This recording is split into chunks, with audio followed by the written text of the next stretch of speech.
Well, hello again and welcome back to the National Cycle Centre here in Manchester, the famous velodrome, for day 2 of our live coverage of the National Championships in the track discipline here. Fast and furious racing yesterday, thoroughly entertaining, spread over 2 sessions, the afternoon and the evening. We saw multiple titles already being awarded, but this is the schedule on day 2. It all gets underway with the men's elimination qualification rounds, and then we have the men's Para B sprint tandem qualification, followed by the women's Para B 4-kilometre individual pursuit qualification. After that, we've got men's team sprint qualification and the men's Para B sprint semi-finals, match A, and then later on match B, interspersed with the women's points 10-kilometre qualification and the first round of the women's Kieran. Doesn't stop there. It is a packed schedule this afternoon. We've got the women's Para C scratch 10 kilometres final, and then the first round repechage of the women's Kieran, followed by the men's team sprint semi-final, and then the men's B sprint semi-final as well. So plenty to look forward to, and as I say, it all gets underway very soon with 2 heats in qualification for the men's elite elimination title. In fact, the riders are already out on the track, and we're going to get ourselves underway very soon.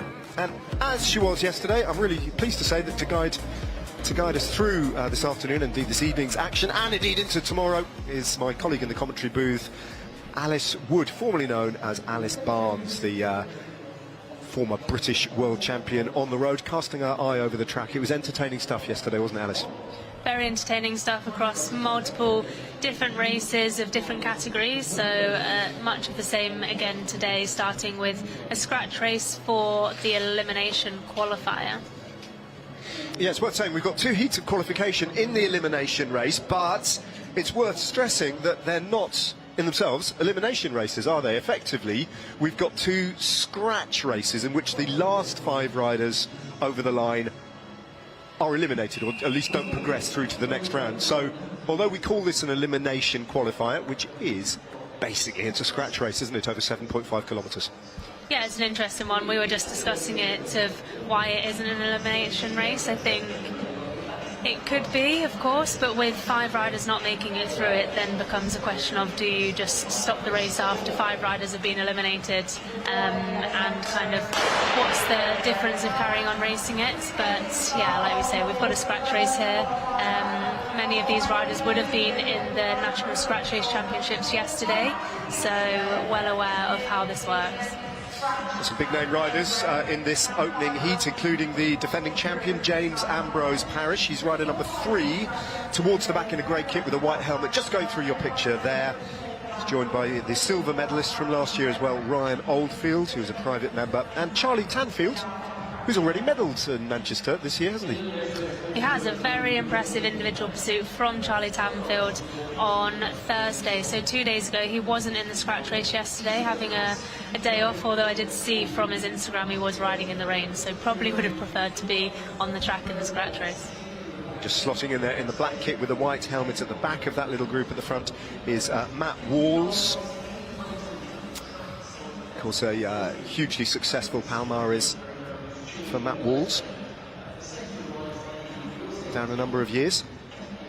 Concentrating a little bit more perhaps this year on the track, having relinquished his position in the World Tour peloton on the road. It'll be interesting to see how this plays out. 7.5 kilometres for a scratch race, which effectively is what this is. Very short distance, isn't it? Very short distance. Like we saw in yesterday's scratch race, we had one that came down to just a sprint, all riders leaving it to that. Others in the second qualification looking more to attack, and of course the main thing is here to make it through to the ride later on and trying to save as much energy as possible. Yesterday there was 12 riders, didn't qualify in each. Today it is only 5, so a little bit easier to manage, I would say, but of course all riders wanting to make it through to later. Yes, it's a curious one, this, isn't it, Alice? I mean, there's 17 riders in this heat. 12 of them are going to be safe. So there's a limited amount of jeopardy, and that might have a chilling effect on this heat. In other words, there's less incentive really to attack and get off the front, although by the looks of it, well, no, it just felt as if a couple of riders might be minded to try and get off the front and get the gap, which is what we saw in the second heat in the scratch race qualifiers yesterday. But yeah, I mean, 12 riders secure of going through to the next round and only 5 going out. Could be that everybody will just sit tight and take their chances on the line here. Yeah, potentially. Winning this race doesn't really mean anything at all. Like we said, it's just not being one of the last 5 riders, so doing that with as little energy used as possible. Some riders yesterday not qualifying for the final, so maybe wanting to change it up a bit, seeing what they can do. There's Will Bergfeld there on the front, competing yesterday in the para events. He also was in the qualification yesterday for the scratch, but didn't make it through, but had other things to focus on anyway. Yeah, Will Bergfeld just dropping to the back there, 47 years of age, very nearly 48. Quite exceptional career that he's had, and he picked up a bronze medal in the para elimination race yesterday. A C5 classified Paralympian, and a highly decorated one at that, taking his place alongside the elites. There he is, rider number 16, Will Bergfeld. One of the most likeable human beings you're ever likely to encounter on the track or the road, and such a passion for this sport, immense enthusiasm. And absolutely, just chatting to him before racing got underway today, Alice, because we were talking about him in commentary yesterday, he has got zero intention of quitting anytime soon. So he's very nearly 50, and for as long as he's competitive and able to live with his discipline, he's going to crack on. Yeah, it's very impressive. And like we said, as long as you're loving the racing and you want to carry on, then why not go for it? And even getting stuck into these able-bodied events as well, it's cool to see. Will Salter from the Alpecin Premier Tech Development Team. Some riders doing a little bit less than others.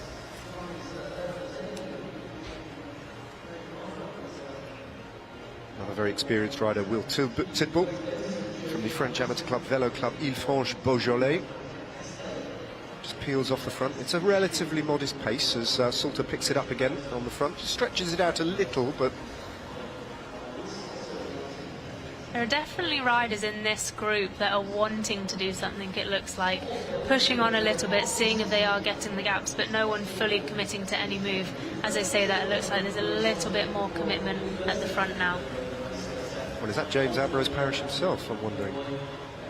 Potentially Ryan Oldfield, yeah, I think. So was exactly pushing right. on, Silver medalist from last year. A couple of times already. Again, Will Tidball back on the front.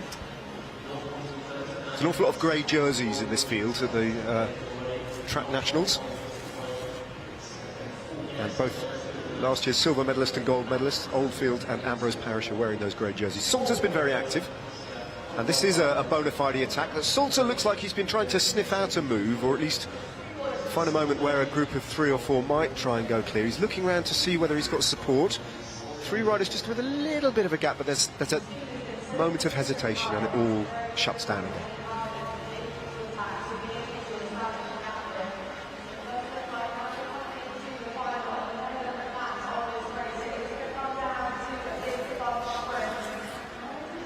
That said, the closer you get to the finish line, if there are certain riders in this bunch who are genuinely worried that they haven't got the positioning skills or the finishing speed and are in danger of elimination, if they can just clip off the front, get themselves a third of a lap, half a lap up the track, then that could secure them passage through to the next round. So the closer we get to the finish line, that becomes more of a tempting proposition, not to take a lap or win the race, that's not relevant, but just to position themselves up the track and safe. It does, and we're coming to 9 laps to go now, so the closer we get to the finish, the faster and faster the bunch is going to get, so you definitely need to go now and you need to get a big gap quite quickly, but I'm not sure anyone's letting that happen. It's Charlie Tanfield that is trying that now, though. Well, he's got the right engine to do that, but again, wasn't totally committed. Salter again on the front, and looking round, Salter seems determined to try and get things going, and if no one's going to do it, he's going to do it alone. So that's the most concerted attack we've seen so far from Will Salter. Although everybody is just lined out on his wheel, and he's not allowed up the track.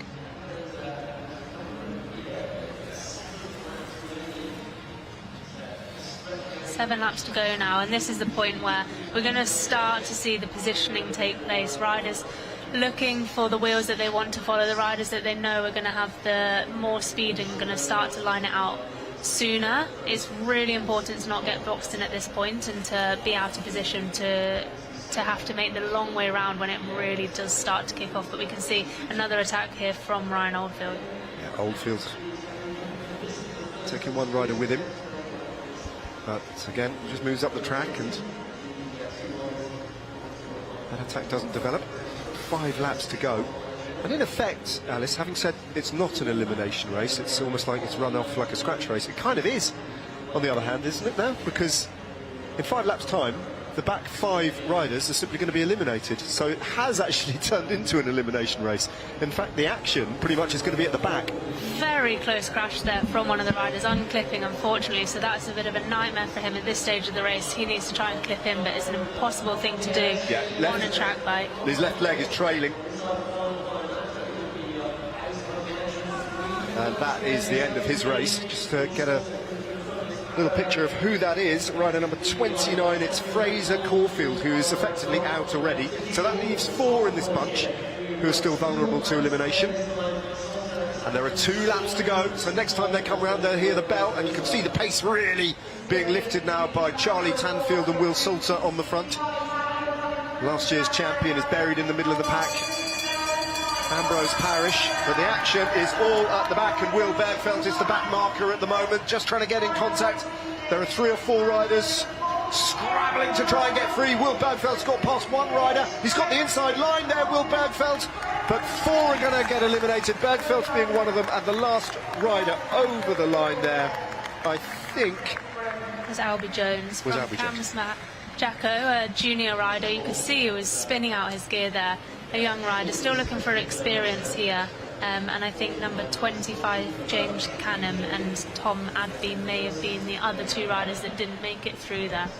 Well, we'll wait for official confirmation, but on the basis of what we saw, and it's no big surprise, Alice, it looks like all of the, with respect, bigger name riders and the more decorated riders have navigated this heat successfully.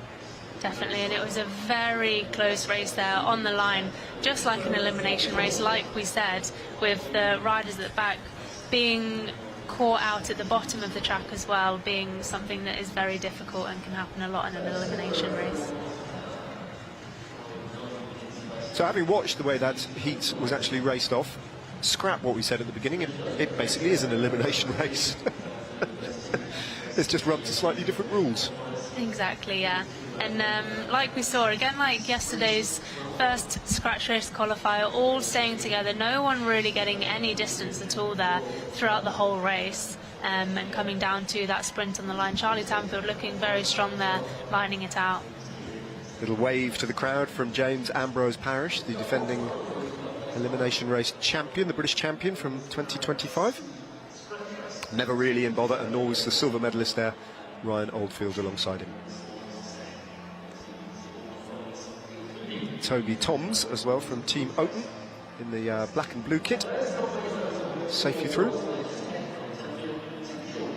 So look at the top 7 positions, including Tidball, Tanfield, Salter,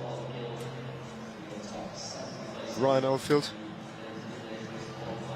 Matt Walls as well, he was in 5th place, and Ollie Gill in 7th.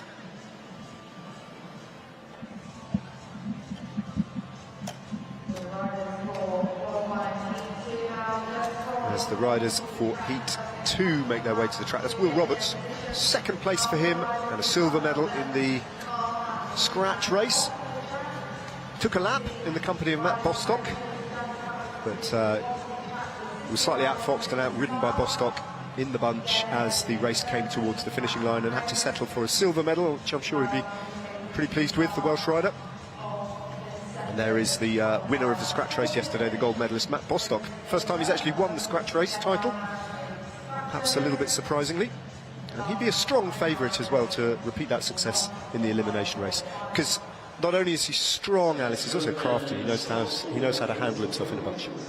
Yeah, exactly, and something he mentioned is entering this elimination also for more experience, because there's not so many opportunities to race eliminations. It's a race that tactics is really important, and positioning, and to make sure you're in the right position and making the decisions at the right time to move up, to change where you are on the track. So something to definitely practice and keep focusing on. Of course, it's an event that is part of the Omnium, which is a very big part of the World Championships, many of the Nations Cups, and of course the Olympics. It's an Olympic discipline, so something to definitely keep an eye on.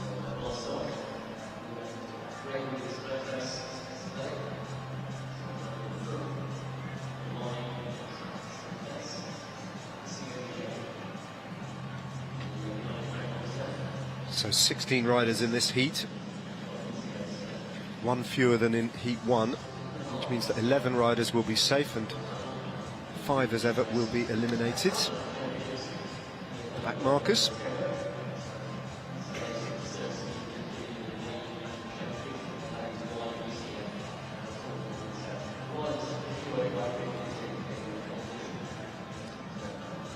Will Perrett rolling up, down at the bottom. He will make his way to the very front. He'll be the first rider on the blue band.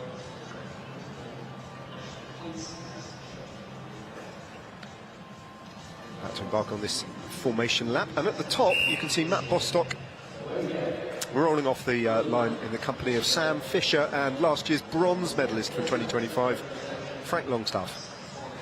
So Perrett on the wheel. He has Sam Fisher from the Wales Racing Academy. And then Will Roberts, silver medalist in the scratch race yesterday. Those 3 riders at the front at the moment. So we just get absolute confirmation of the results of Heat 1 as this race gets underway. Eliminated the last 5 riders. Fraser Caulfield, he was the rider who unclipped and was hampered long before we got to the finish line. Then Albie Jones, Will Bergfeld, James Canham, and as you rightly spotted, number 1, Tom Adby, were the 5 riders eliminated from Heat 1.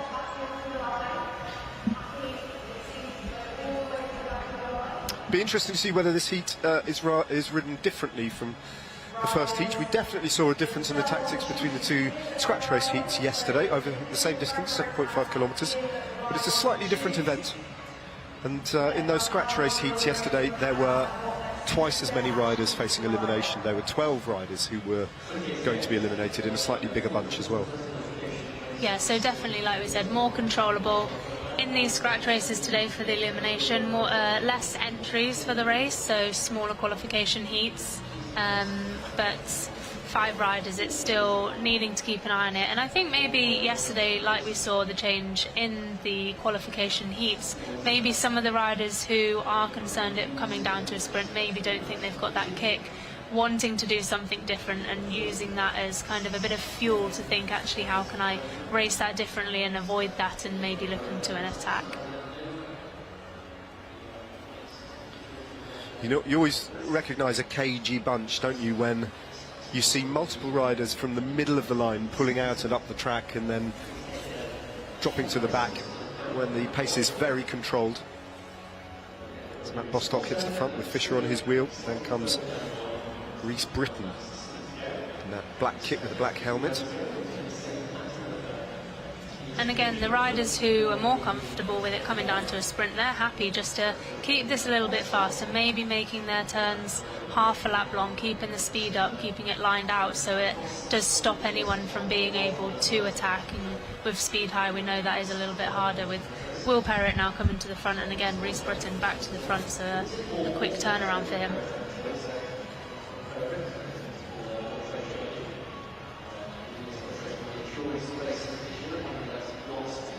Phil Campbell from the Hoop Watch Chop team swings up to the top of the banking. Bostock's doing I would hesitate to call it a lot of work on the front, because it's not a pace that's going to particularly, over this distance, be particularly attritional to him, but he's taking the responsibility of just showing that jersey, showing himself at the front and keeping the control. Whereas some of the other bigger name riders are doing a little bit more hiding in the pack. Yeah, Bostock, like we said, just keeping the pace high. Of course, he attacked yesterday. We heard from him before, and he did say that his tactic was to attack in the race yesterday. I know him and Ollie did speak about him attacking and Ollie saving for the sprint is what they did, but he's got a very fast finish on him himself, so we'll be happy if this does come down to a sprint. Like we said, also good positioning, so won't be too worried about that. But you can never be too complacent in a qualifier, you can never be too sure of yourself, because anything can happen. Conversation there on the track between Sam Fisher of Wales and Rory Gravel of the Tyrrell KTM cycling team. It's noticeable actually when Bostock hits the front, Sam Fisher is invariably on his wheel, or has been up till this point. Allows Bostock to do maybe half a lap on the front, and then he'll do 4 or 5 pedal strokes before pulling off. Yeah, some riders happy just to commit a little bit more. We can see Bostock tucking down again, just going for a longer turn than some of the other riders. And we obviously know from what he did yesterday, he's in good form, he's feeling good, so isn't too concerned about doing that and doing a little bit more than what some of the others are. Again, like we say, this isn't an important race of winning it, but just making sure you get through and qualify.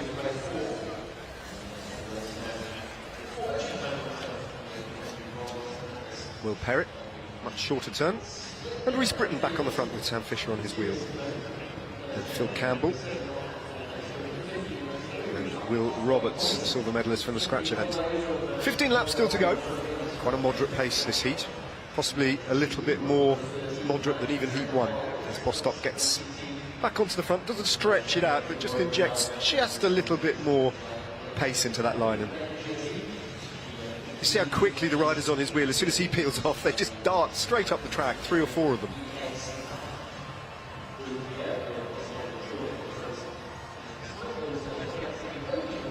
Frank Longstaff on the front now with that black helmet and that grey kit, flicking an elbow. He's the bronze medalist from last year's elimination race.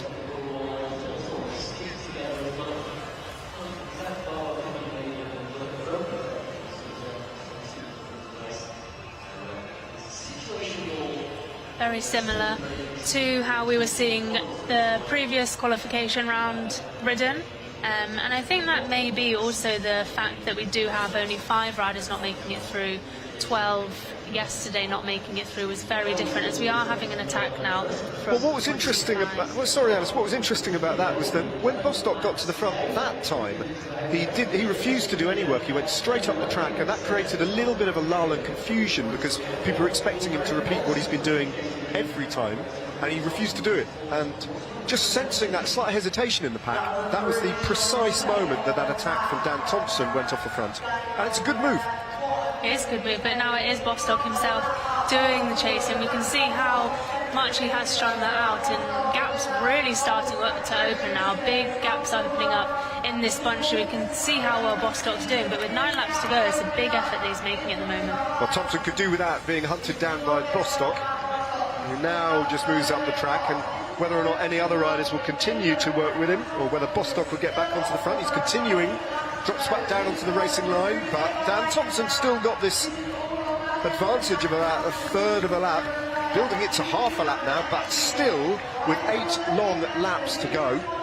He's not home and hosed yet. He could still quite easily be caught if the bunch gets organised. Yeah, he's definitely not got this at the moment. With 7 laps to go, he'll be really hoping for a lull in the pace in the bunch to really try and drag that out, just to be a little bit more confident with a bit more space. It's Rhys Britton on the front of the group again, just trying to keep the pace high. But yeah, it was an interesting move from Bostock to do so much of that work to bring that back. He wouldn't be too concerned about just one rider being up the road at the moment. So it's looking good for Dan Thompson now. When he comes round to the finish line, he'll have 5 laps to go, and he's got half a lap. 125 metres of an advantage. Looks like he's going to stay off the front, and the bunch are, with Will Perrett looking round. At the moment, they are quite content for him to take first place in this qualifying heat, which will be excellent news for Dan Thompson. Keeps him lovely and safe, and that means there's only going to be 4 riders from what remains of the bunch who are in danger of elimination. Sorry, there are still 5 riders, of course, in danger of elimination in this bunch. Yeah, exactly. He's definitely, but he isn't one of them. Very nearly going to take a lap here. And And with the effort that he's already made at this point, it would be a nightmare for him if the pace did speed up. But with this gap, it's almost impossible for the bunch to be able to get him. Will Perrett now just on the front, but Will Roberts coming over the top, starting up this sprint. So with 2.5 laps to go for the bunch now as Reece Britton also comes over the top. Thompson now with inside 2 laps to go. Next time he comes around, he'll get the bell, but the pace is really going up. 2 laps for the bunch. You can see the acceleration now from all the big names. Bostock on the wheel of last year's second place rider, Frank Longstaff. Keeping them safe, those big name riders, all the grey jerseys and the black jersey there. All clustered around the front. The danger is really at the back. But Thompson is home. He wins this qualifier. And 48.12, they're out. And there's a rider off the back as well. So Archie Fletcher, by my reckoning, is one of the riders to go. So too is Sam Barber. And I don't know if you spotted any of the other riders at the back there, Alice, but I can say with some certainty I think those 2 riders at least have been eliminated. Yeah, Samuel Stewart Ball, yeah, another rider, I think a junior who was just struggling with the pace off the back there. Keir Gaffney, Sam Barber, like you say, Brodie Duncan, I think, and Philip Campbell potentially not making it through there. But you know, the smart thing is that Dan Thompson might have been one of those riders in danger at the back had he not opted to just take that moment where there was a little bit of lull in the pace at the front, and that was a a strong ride, but a very smart ride as well. Yeah, it was a very strong and smart ride.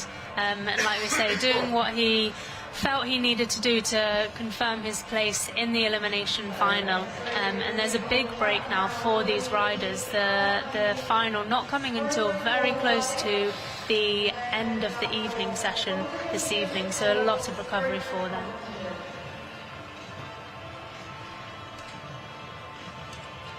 Not a terrifically demanding qualifying heat, except for this man who had to work very hard for that tactic to succeed.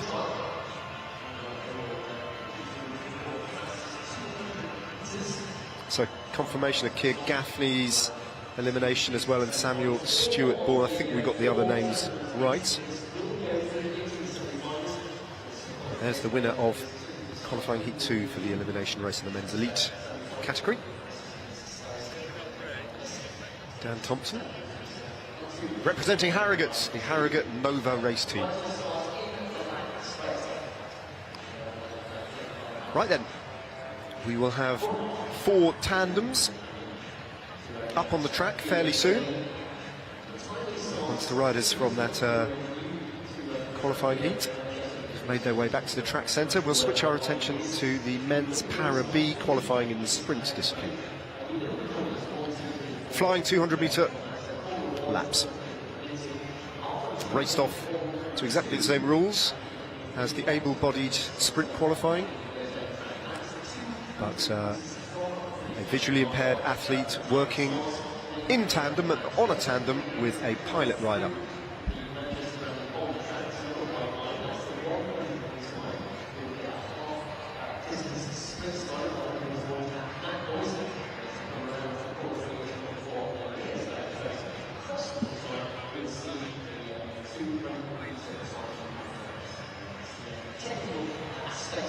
So representing the VC San Rafael club, that is Snowden Brearley. His rider Josh Matten.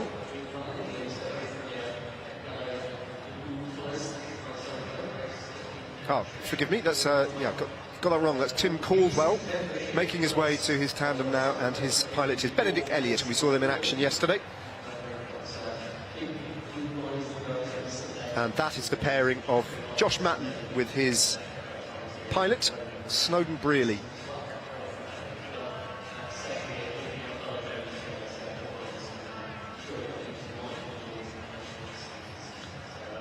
Josh Matten in that green kit that bears the name Graham Way, and if you know your steel frame bikes, your hipster bikes from the 1980s, that's a very famous bike brand indeed, isn't it?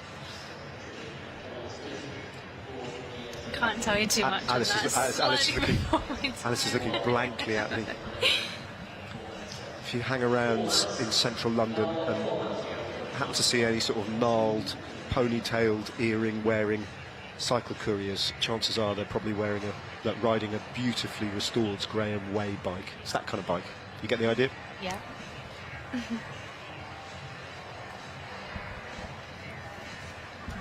My fixie bike's actually a giant Omnium. So you have got a fixie, so there is a bit of a... My old race bike now has flat handlebars and a front brake. Excellent. And some very narrow tubular wheels. What sort of riding are you doing these days, Alice, in retirement, in your relatively recent retired career? Yeah, still riding a couple of times a week, even sometimes make it onto the turbo. And yeah, riding around town on my fixie, a bit of gravel, a bit of road, so still love it. Okay then, so let's concentrate on this first qualifier. Of course, there's just 4 entrants, so all of these riders will qualify. It's just a question of this qualifying round sorting out their times to see which pair will be paired in the next round against which tandem. If that makes sense. Find out which of them is the fastest. And Benedict Elliott now piloting Tim Caldwell on his wheel, delivering all that power up to the top of the track. I think it's safe to say that this tandem, they probably go in with it all to do in terms of the timings. Tim Caldwell's personal story is remarkable. I think it was over a decade ago, from memory it's 2013 I think, where he suffered a cardiac arrest which cost him his eyesight. And not just his eyesight, actually he had to relearn how to walk. And it's remarkable that his recovery has been aided and motivated by his adoption of this sport, paracycling, becoming a big part of his life and working with his trusted pilot, Benedict Elliott. Getting that difficult to handle machine, the tandem with all its particular foibles and complications, up to speed. As they hit the time section now for 200 metres. Here we go. A nice line dropping down to that 200 metres line, and now just having to drive to the line. We did see these riders in the TIP yesterday, struggling there yesterday, but looking like they're setting a pretty strong time here. I think that is a personal best for this pair. By a tenth of a second, a little bit more than a tenth of a second. They've just gone faster than they've ever done before. So hats off to Tim Caldwell and his pilot Benedict Elliott. 12.545 for the first tandem on the track.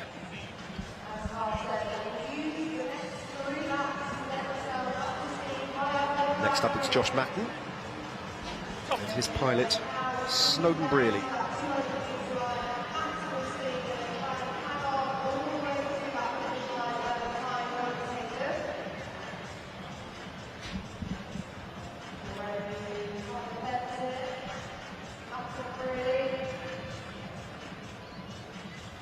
Over the first 3 laps, just building up the speed here, using the track where they can, gaining the speed on that drop down and just really pushing on around these bankings. And this is all about the correct timing and the line that you're taking in and the speed that you're taking in to start the clock at the 200 metre line.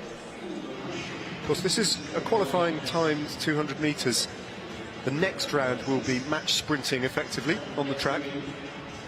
Do the riders, I mean, I don't know whether there's a difference with tandem and individual bikes, but will they set up their gearing differently for the match sprints from the qualifying flying 200? Yeah, definitely. I think the gearing for a flying 100 is often a little bit bigger because you have that time to get up to speed. Match sprint, obviously the accelerations can come really quickly and can be difficult to do, so the gearing will be bigger for the flying 200.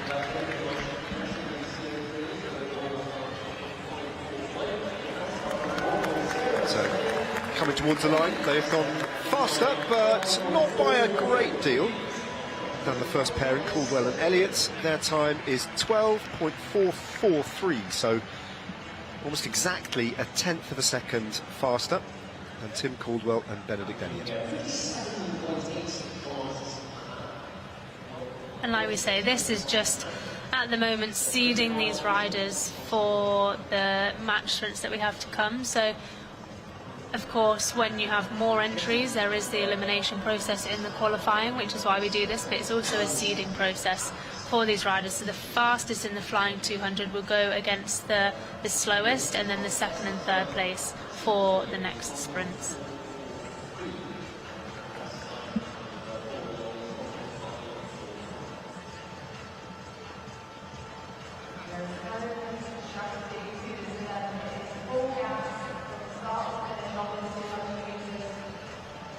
This is a new pairing here, Fred Ireland, and a change to the published start list. His pilot is Aaron Pope, also from the Velo Club San Rafael. Massive differentiation between their two physiques with their different roles. We'll see that in the last pairing as well, with the colossal figure of Matt Rotherham on the track. Getting that big tandem in a really big gear, up to speed now. Not too long to go before they hit the time section. Time to beat 12.443. But Alice, already you can see the pace has gone up substantially from the opening two tandems. This is going to be a much faster 200 metres, I think. Yeah, much more dialed, these two riders together, and we can see Aaron Pope, much more of a sprint build, potentially also competing in the sprint competition as well, and we can just see the way that they're driving to the line of 10.275. Hugely faster, 10.275. Very impressive performance from Ireland and Pope.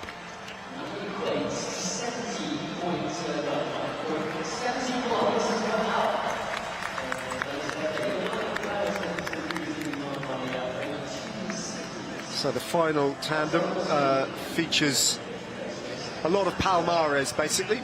On the front it's Matt Rotherham, the pilot. James Ball is the motor behind, and James Ball is one of the most decorated paracyclists that GB has ever produced. A gold medalist and a gold medalist in the Paris Olympics in the kilo. A silver medalist in Tokyo as well, to boot. That's not the end of the story. In the Track World Championships, he's got a grand total of 7 gold medals to his name. A new pairing here for the two riders. Matt Rotherham, we've seen him many times on the front of a tandem. Used to be a pilot for Neil Fackie, and James Ball having a number of different pilots, Lewis Stewart being one of the main pilots he's had over the years. But a new pairing here, but both definitely dialed and knowing what they need to do. Matt Rotherham hasn't done much on the bike recently, he was telling me, so his form is just building, concentrating a little bit more at this point in his career, as well as racing on coaching. And the responsibility that they have is to post the best time here, and it could be a challenge as well. A new pairing, getting used to one another, and the time to beat from Ireland and Pope, 10.275. Ordinarily, you'd say this should be fairly straightforward, but that was a very impressive time from Ireland and Pope. Here they go then. They'll be confident of getting very close, if not better, than the time of the pair that just went before them. Just partially up on their time, and at the splits, and indeed 0.2 of a second or thereabout faster, just outside 10 seconds. 10.002. So that is the fastest tandem, as we expected it would be. And in the medal races still to come, that means that, well, in the next round of semi-finals, I should say, Ball and Rotherham will be riding against Caldwell and Elliott, and Ireland and Pope will face Matten and Brearley. So the Welshman, James Ball, with all those medals around his neck, will be pretty happy with the service of his new pilot. Matt Rotherham, first little objective for this new pairing achieved. World champion and his new pilot, the fastest, not by much, but the fastest nonetheless. Yeah, we can see it was a really strong ride there, using the back straight to really gain the speed with around a lap and a half to go before they came around and really started to drive into that 200-metre line. So the line and the timing from the rider's perfect. Of course, we know Matt Rotherham has done many laps of this track, and these two pairs have done this. These two riders are in different pairs, will have done a flying 200 metres again many times. So just working out how it works to do it together.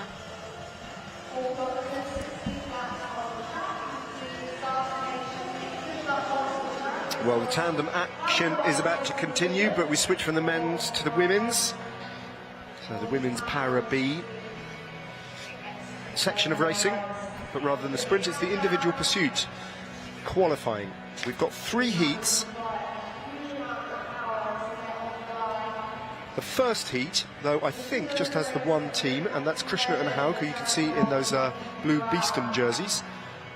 And they will be on their own on the track, and then after that we'll have 2 tandems on the track in the next 2 heats. Bullen and Jessett facing Bryant and Oakley, and then the unstoppably brilliant yesterday Unwin and Hull, Sophie Unwin and Jenny Hull up against Robertson and Richards of the Story Racing team.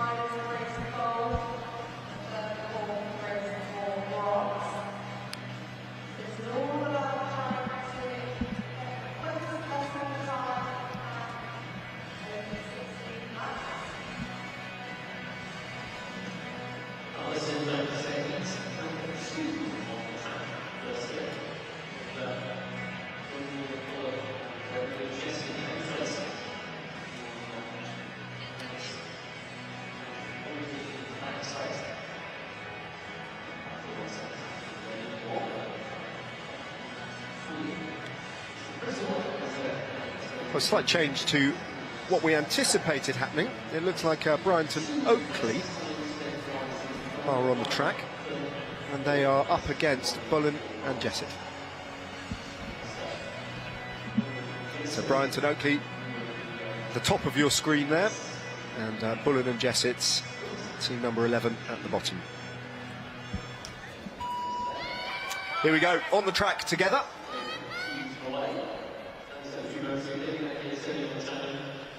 Could be quite a close one, this. They have, in the evidence of what we saw, both these tandems were in action yesterday. Pretty evenly matched. We saw them in the sprint. So, too close to call between these two. Just have to see what the pacing strategy was. We saw an individual pursuit yesterday in the women's elite competition that was one of the most dramatic I've seen in ages. Between Anna Morris, the world champion, and the European champion who got the better of her to take the gold medal. 2 very different strategies, but this is not a competition at the moment at all, as Bullen and Jessett come absolutely ripping past Bryant and Oakley. Bullen and Jessett do have a PB that is around 1 minute and 20 faster than Bryant and Oakley, so we do expect that the gap here could be quite large, even at the halfway point, as we have already seen that catch happen. Well, just to explain, the catch has already happened, and it happened very quickly, but the team that have been caught, Bryant and Oakley, they will ride on because it's a qualifying round, and they just have to post the best time that they possibly can. So the race doesn't stop when the catch happens, and they ride on. As you say, a very, very dominant ride. I think they're going to be caught more than once before these 4 kilometres are out. Georgina Bullen and Miriam Jessett flying around the track.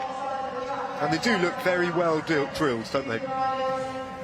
Yeah, they look very well drilled. Again, with the arms on the top tube between the pilot's legs, trying to get as aero as possible, really tucking in well and looking real good. And I think this is the preferred discipline of these 2 riders. Of course, like you said, they were competing in the sprint yesterday, but these tandems, we can see them between the different events, kind of really juggling it, but there will always be a preferred event for specific pairings and riders. Both riders on the tandem holding that very aerodynamic position. But it's a bit more of a struggle for Ella Bryant and her pilot Georgina Oakley on the front. You can visibly see how much slower they are turning over those pedals, and in that home straight they are almost within sight of Miriam Jessett piloting Georgina Bullen on her wheel and still holding that very nice aerodynamic position. You can see how hard they're both working though. Jessett really committed to this. pursuit of 4,000 metres, and now starting to rock just a little bit, that head nodding or shaking from side to side. But useful psychologically just to have that carrot of the team ahead of them on the track, so they can mark their progress towards the rear wheel of the tandem in front of them that they're going to overtake for a second time already. Definitely, and having that aero advantage as well, not just to carrot someone to chase, but they'll really feel the help that the shelter from the tandem in front of them is getting. Just coming round now, they could have done with leaving it a little bit later to come out of the slipstream and try and come around them, but there's the second catch. But obviously continuing again, needing to get back into their rhythm to focus on that qualification time that they need to post. But it is, amongst other things, I would imagine, the responsibility of the pilot not to go so hard that they put the rider on the back, in this case Georgina Bullen, into difficulty, because one of the things that the pilot has to do, Alice, is marshal the resources of the rider on behind them to perfection, because you can't blow up the rider behind, otherwise you're not going to get the best power out of the entire tandem as a team. Definitely, and also needing to monitor the schedule. They have people at the side of the track giving them their split times, making them stay on schedule to be able to keep on track of what they know that they can do and ride within themselves. So keeping an eye on that. But Bryant and Oakley now matching the pace, it looks like, of Bullen and Jessett. Probably to be explained by the fact that Bullen and Jessett are just beginning to slow up just a little bit, having set for the majority of this individual pursuit a blistering time, and they're about to stop the clock at 4:51.79. A little bit more riding still to go for Bryant and Oakley before they get to the line, and we'll see what time they've done. Average speed of that first tandem, 49.34, and it's 5:06, and they're still riding, so it's going to be about 5:15 or thereabouts when they stop the clock. 5:16.03. Oh, they're still riding. Forgive me, I thought that was the finish line, but that just tells you just how dominant that performance was. Still got another lap to go. They were caught and passed twice. Still a big PB for them as a team, though, nearly 30 seconds off of their time, so a very impressive ride for them. Yeah, 5:25.87. But yeah, as you say, almost a minute between them in terms of their personal bests, and there's only 36 seconds or thereabouts between them actually on the track in competition, so they will be pleased with that nonetheless. Yeah, and again, something to build on for the future, and the more that you have the opportunity to do a ride like that, the more that you can learn. So the world champion pairing of Sophie Unwin on the right and her pilot Jenny Hull. And in that matching blue kit then, Krishna and Haug took the bronze medal in the sprints yesterday.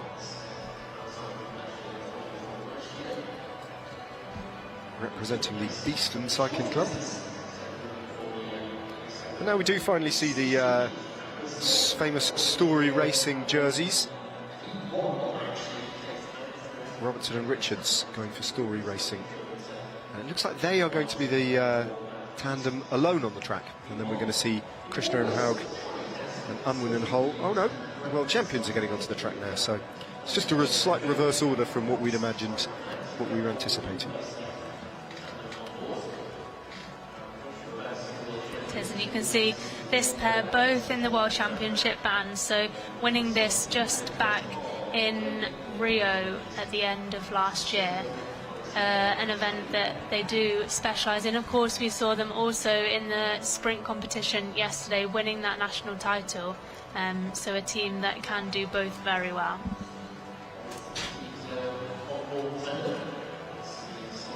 A little bit of gaffer tape applied to the shorts of the pilot there. Richards clearly displaying the wrong sponsor, and a slightly rudimentary bit of patching up there. Amelia Robertson then on the back, piloted by Rebecca Richards. Up against the immovable object of Jenny Holt with Sophie Unwin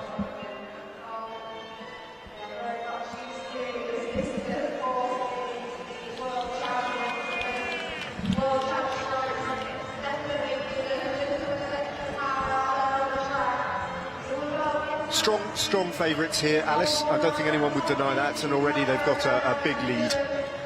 Real big favourites, and we can see taking a lap to get up to speed and get into the skis. They can already see the opponents, Robertson and Richards, in their view, so we'll not look at them to start chasing them and trying to catch them as quickly as possible. This is all about the time that's important and keeping to their schedule, riding within themselves, making sure that they can get this full effort out of themselves. Of course, again, it's a qualification race, it's not a straight final, so there will be a ride later, and it's just where they will be seeded for that ride. Amelia Robertson. The contrast in the position, you can see Sophie Unwin there, her head bowed almost completely into the wind shadow of Jenny Holt. That airflow, you can almost feel how quickly they're cutting through the air. Whereas a little bit less experienced Amelia Robertson and Rebecca Richards, it's not quite as fine-tuned and as dialed as the world champion. But that's understandable as well, given the relative experience and support that these two tandems enjoy. And they're up by almost 2 seconds on the schedule of the fastest tandem so far, Bullen and Jessett. Exactly, and you can see Unwin, she's another rider using the top tube of between the pilot's legs to get as air as possible. Robertson still holding onto the bars on the outside, so not helping with the wind flow, cutting over both riders. So looking to me that there can be some more gains there. Also the pilot Richards not tucking down quite as much as what you can see from Jenny Holl as they do go past them, but again still riding strong from both pairs. What really matters for Robertson and Richards is that they get inside the time of Bryant and Oakley and place third fastest with one team still to go.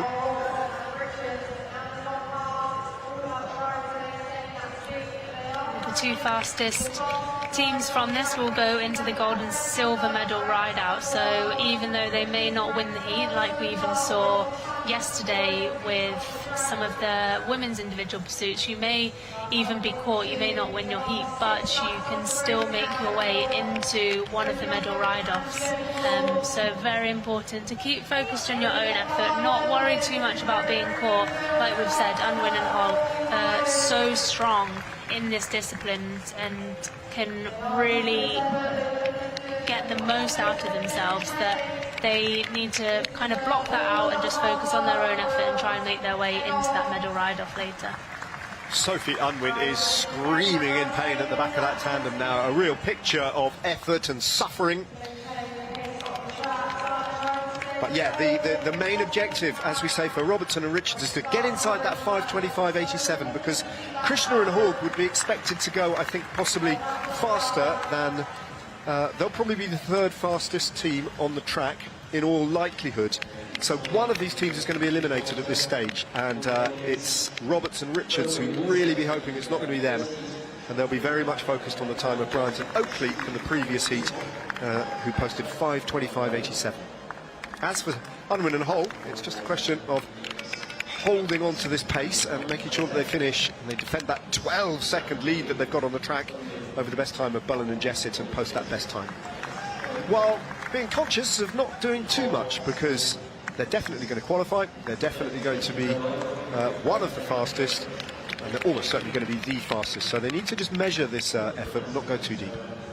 Yeah, not go too deep, but like we heard from them yesterday, they do have some big goals for this season, so really using this race to test themselves for that with the Commonwealth Games, of course, the World Championships and Championships events, using this as much as possible to really get the most out of themselves and continue to learn about themselves in each discipline. 4:35.62, they are the fastest. And now Robertson and Richards. Remember, their target time is 5:25.87. They should be comfortably inside that. 4:52.15. In fact, they were very, very close to the time of Bullen and Jessett. It's easy to lose sight of that, and I think we probably did, just watching how fast Unwin and Holl were. But Robertson and Richards, that's a hugely impressive ride. They were only a fraction of a second slower than Bullen and Jessett in third place provisionally. Yeah, it was an impressive ride, and it's what we say about not getting too caught up in the team on the other side of the track, riding your own race, and I think they did that. They seemed to stay strong throughout the whole race, not go out too hard, and really looking like they were managing to keep that up throughout the whole race.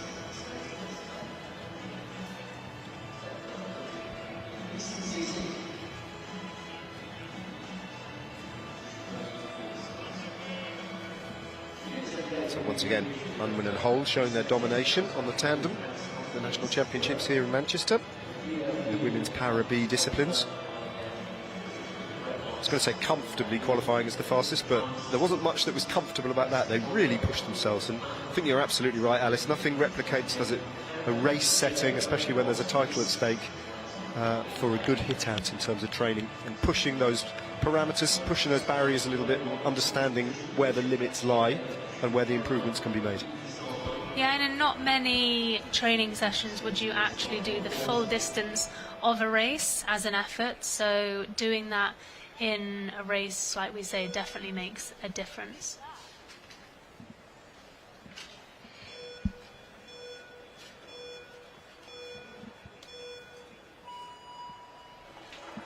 Selvi Krishna, piloted by Eva Haug. The bronze medalists in the sprint yesterday. It went all the way to the third race, even though they got over the line in first place twice. The commissaires got involved and relegated them in the second race, which prompted a shootout between their rival pairing, and they managed emphatically to win the third race as well and pick up that bronze medal.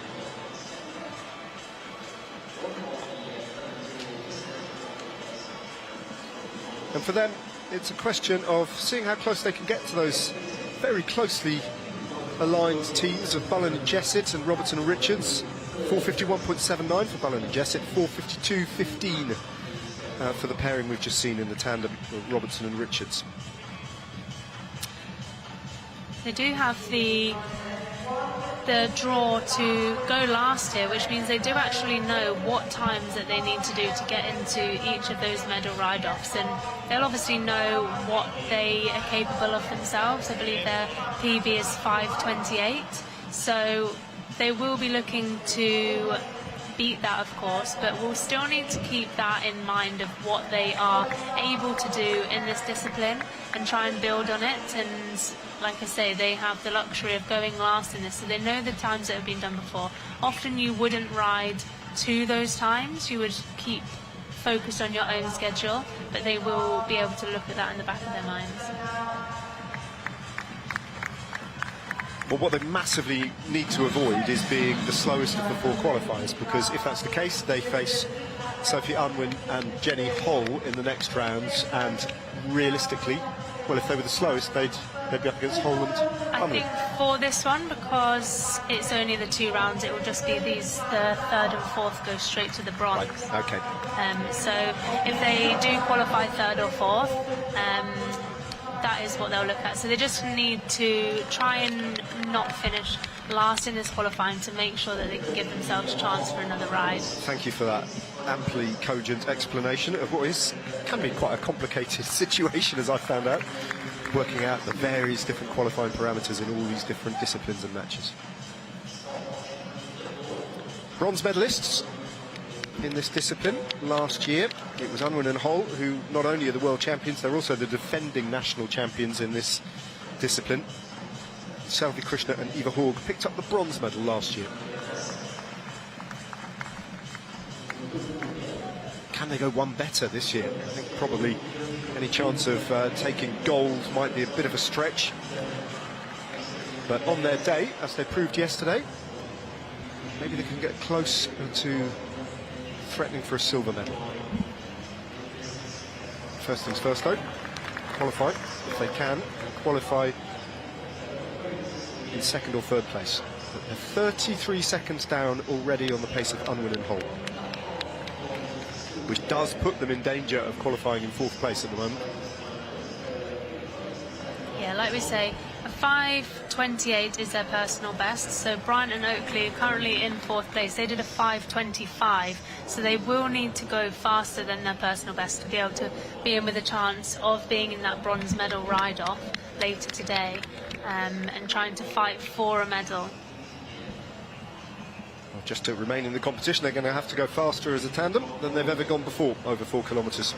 That's the challenge.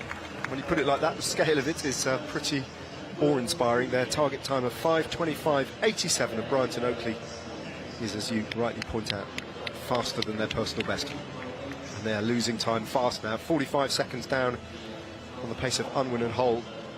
This is at the moment only going one way.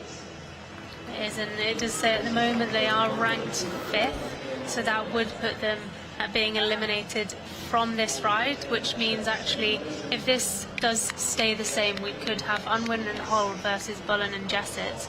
And of course between the 2nd and 3rd it would have been very close for that medal ride-off as well.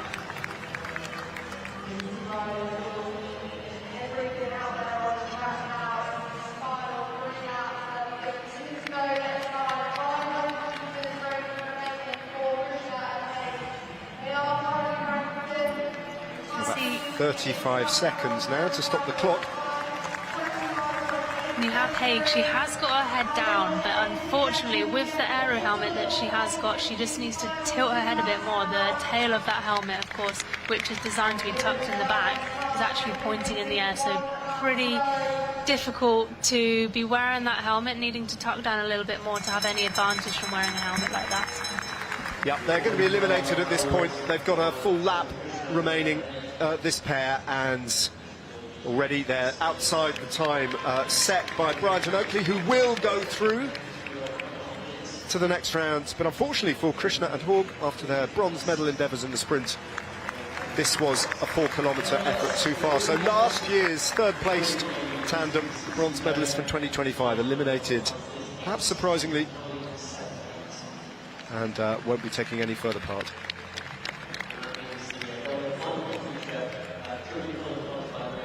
Like we said, they did pick up that bronze medal from the sprint race yesterday, so we'll be happy with that. Of course, they would have liked to have qualified and had another opportunity for a ride today, but not quite making it through, and around 10 seconds off of their personal best. So I think maybe some tired legs also from the rides that they had yesterday. Yeah. They were the only tandem that had to go to a third race to finally confirm their bronze medal as well, so they went very deep yesterday on the track, and perhaps they have paid a little bit for their efforts, their endeavours of yesterday, but disappointing that they weren't a little bit more competitive there in the individual pursuit. But another brilliant display, and setting the best time by a long way by Unwin and Hull. 4:35.62 their winning time, very close between Bullen and Jessett, and Robertson and Richards at 4:51 and 4:52 respectively, and taking up the 4th and final qualifying place, Bryant and Oakley.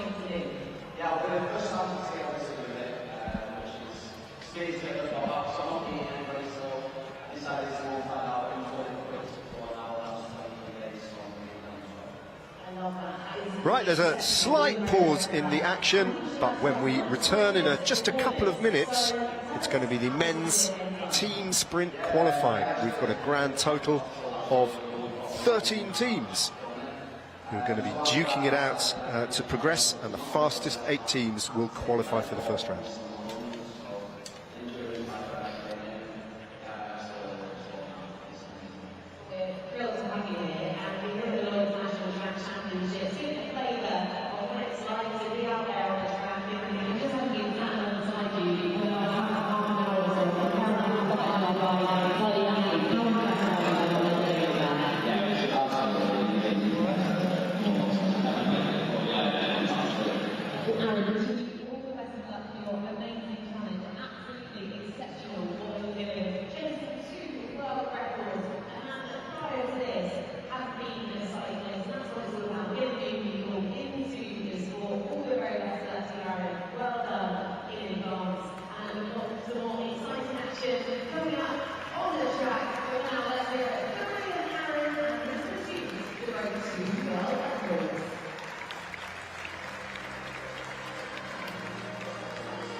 Right,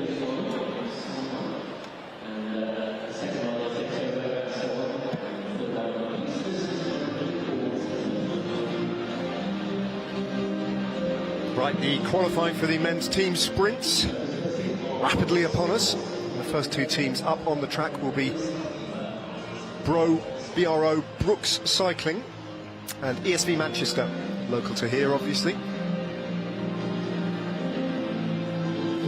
Race distance in qualifying, 3 laps.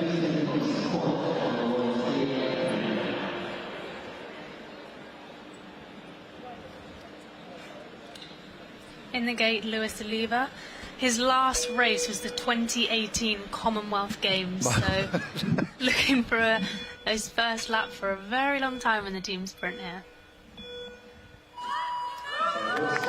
Partner of the highly qualified and decorated Kieran Oliva. Really strong start there, a little bit too strong, perhaps. 2 and man 3. Hoping they can just rush the gap here as they come into the straight for man 2 to start his lap. Next rider is, I think, Tom Baker, with Ed Baker on his wheel to take it home and deliver the last lap. Edward Baker from Brooks Cycling. They're going to post the first time and then we'll get a benchmark of how this track is racing, what the conditions are like and what the times are likely to be at the finish line. 46.39 for Brooks Cycling.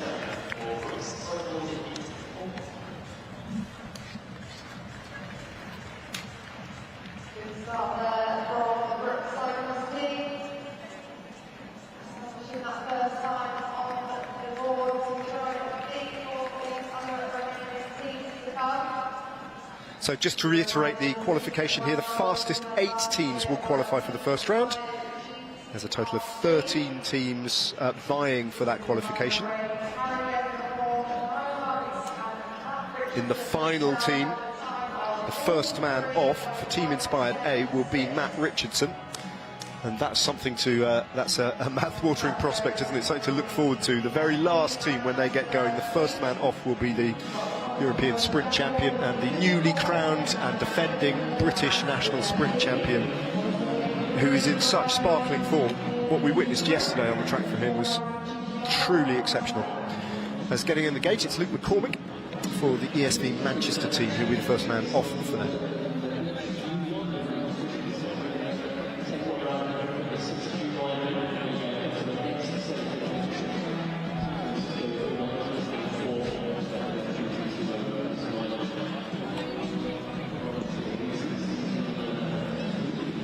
No, that's actually Tom Boyd in the gate, isn't it?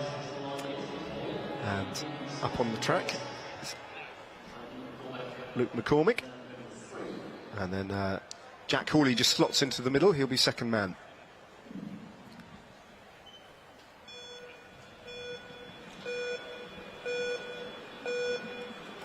So Tom Boyd sets them on their way. The ESV Manchester time, the time to beat, 36.39. Flexing that back, getting that on top of that big gear. And that is a slightly more disciplined team performance. Whether or not it's faster remains to be seen, but the gaps are minimal. And Tom Boyd has Jack Hawley on his wheel, ready to take over. So Hawley looks fast and is about to deliver Luke McCormick to do the final lap. Here he goes, taking over. They take the bell. 46.39, the time to beat. A little bit outside of the schedule, 1.5 seconds outside the schedule. Can he do anything just to bring back a second or two? Probably won't go faster, can't go faster than Brooks Cycling, but that doesn't matter. He's got to post the best time that he possibly can, 48.48. 2 seconds slower, that's quite a margin. Did look like a really strong ride from the whole team there, technically riding it really well. The first lap just 1.5 seconds slower already out of the first lap, so we can see that that first lap time from Luis Oliva, very strong start for him, like we said, back on the bike racing for after a very long time out of the sport. But I think we're going to see some of these times get quicker and quicker and quicker, but also these riders again don't get to ride together too much, so it's something that's very difficult to rectify in training when you don't have the opportunity to practice this and train this. Does it matter? And how much does it matter if the rider out of the gate opens up a bit of a gap? And that certainly happened with Brooks cycling, didn't it? And the first with Luis Oliva's strong start, as you say. It looks like it shouldn't be the way to ride, but actually, if you've got a rider who's that explosive and that strong, why wouldn't he go 100%? I mean, is it as damaging to the prospects of the team overall as perhaps it looks to the first glance? Yeah, so the first rider, the man one doing their lap, will go as hard, pretty much as hard as possible, unless they are going to put too much of a gap. There's kind of like the perfect gap that they can open up. Man two wanting to make it to the wheel and rush the gap just as they're swinging off. So they can only swing off at specific points on the track, and it's by the pursuit line where we can see the riders lining up. That is where the times are taken for each lap and for the finish. So the finish line doesn't actually mean anything in this race for these riders. It's all done on what is called the pursuit line here. So a small gap opening up is good between man one and man two. Between man two and man three, you don't want a gap opening up at all. You want that's where it does matter. Man three to be as sheltered as possible, because effectively he's got to do the biggest number of laps, and he needs the greatest amount of protection. Yeah, and by that point there is no rushing the gap anymore. By the time that the third rider is hitting that line for their lap, they're already up to speed, and he just needs to continue with that speed. BC San Rafael then represented in the gate by David Heald. He'll be the first man off. Then Aaron Pope, that big figure with the white helmet next to him on the track, he'll take over. We've already seen Aaron Pope, haven't we, in action in the men's Para B individual pursuit earlier as a pilot. Actually, he just, he just fills that gap there. They were alongside one another briefly, Pope and the last man, Andrew Leviton, who'll deliver the final lap. Again, just as you were outlining, a little bit of a gap opening up between the first rider out of the gate and now the second rider who takes it up. But the third rider, Andrew Leviton, absolutely locked onto his back wheel and in the slipstream with the big man, Aaron Pope. And they're slightly up by 0.3 of a second on the fastest time of 46.39 set by Brooks Cycles. And they're gaining now almost half a second up with half a lap to go. 0.29 faster, 46.107, new best time.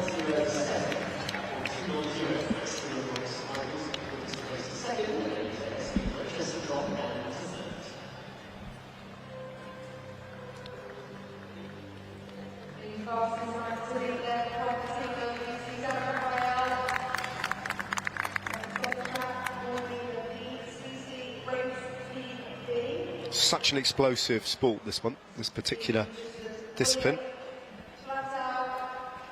but it's got that complication as well of it's almost like a hybrid between the keirin and pursuiting and sprinting. Marries up all these different attributes that you need of explosivity, tactics as well, a race plan, understanding the different characteristics of what each rider has in the locker and has to offer, and how to get the best out of them, and how to combine the mixture of attributes for all three riders. BCC Race Team B.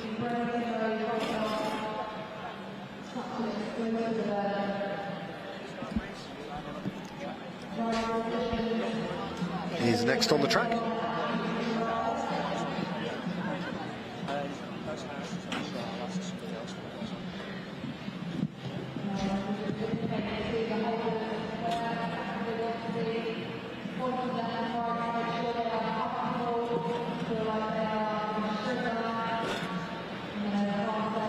Sure, the cranks are perfectly aligned to deliver the maximum amount of wattage off the start line. As the man with the responsibility of getting them underway off the gate, first man off, Zach Green, walks to his machine and clips in.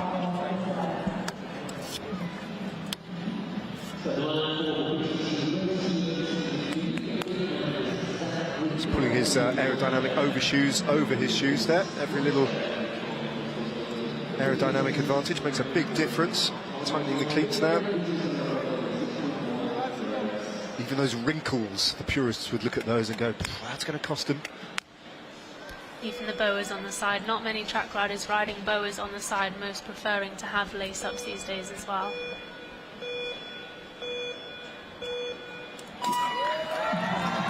Out of the house then, very good start from the man alongside the first man off, but it's Zach Green who drops down now. And on his wheel, William Flatto is going to be the next rider, and Lewis Fletcher will be taking the last leg.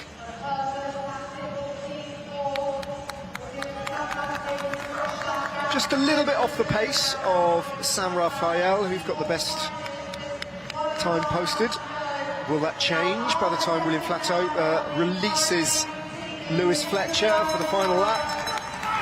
Bigger rider, more powerfully built, a very high position on that saddle, long legs, a lot of power going through those limbs, looks fast, but he's got a lot to make up. He's 1.6 seconds down as a team on the best time of San Rafael, and they're going to be outside by 1.6 seconds, 47.79. That is provisional third place. So it's ESV Manchester at the moment who are the slowest of the times that have been posted so far. They're at 48.48, and they are already vulnerable to be one of the 5 teams who will be eliminated from this qualifying. Remember, a total of 13 teams, only 8 go through.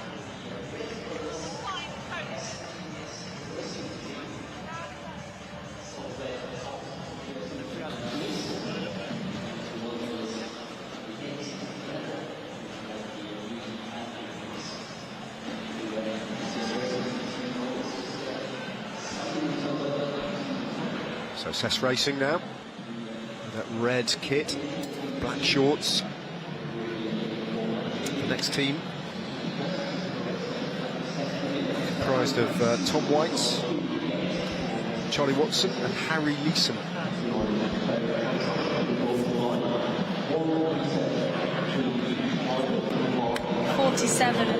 .160 was their time for the Nationals last year, so we'll be looking to improve on that.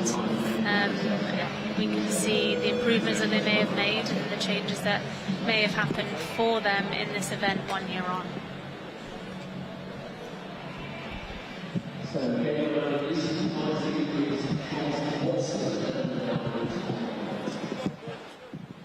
Harry Leeson will be taking them off the start, out of the start gate.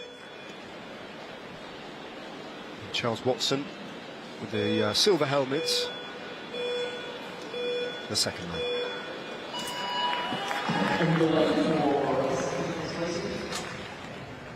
So physiologically you'd have thought that the bigger rider, Charles Watson, might have been the first man out of the start gate. As he starts now to sweep past the first man and picks it up now over the finish line, with Tom White on his wheel, getting him up to speed, holding that speed, increasing it if possible, dragging the last rider along in his slipstream, who now steps on it, and it's close, just 0.7 of a second separating them from the best time of 46.107 posted by VC San Rafael. So Cess Racing doing a good ride. Whatever happens here, it's going to be very tight, but a second down in the end. It's 47.123. Very similar to their time of last year. I think tactically they rode it pretty well. They had the rush of the gap between man 1 and man 2, and like you say, sometimes you would expect the bigger rider potentially to go off first, but you can manipulate how the start can happen with the gearing as well, potentially putting the stronger rider on a slightly bigger gear just to hinder them slightly, but to be able to use that to really pick up in their second lap. It's a Welsh composite team now.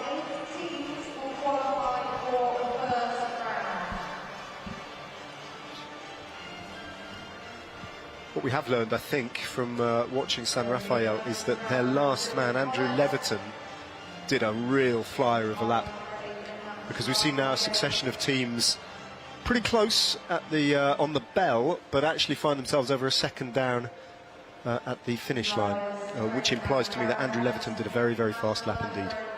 Yeah, it was a strong finish from the team, delivered really well, and just having enough to continue that speed as well, because sometimes we can see that dropped off if some of the riders have had to go a little too hard at the start.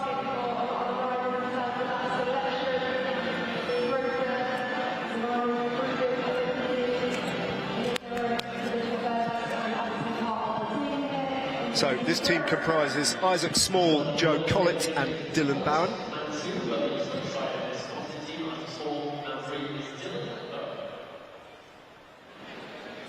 I think it's Joe Collett who's going to be taking them out of the gate.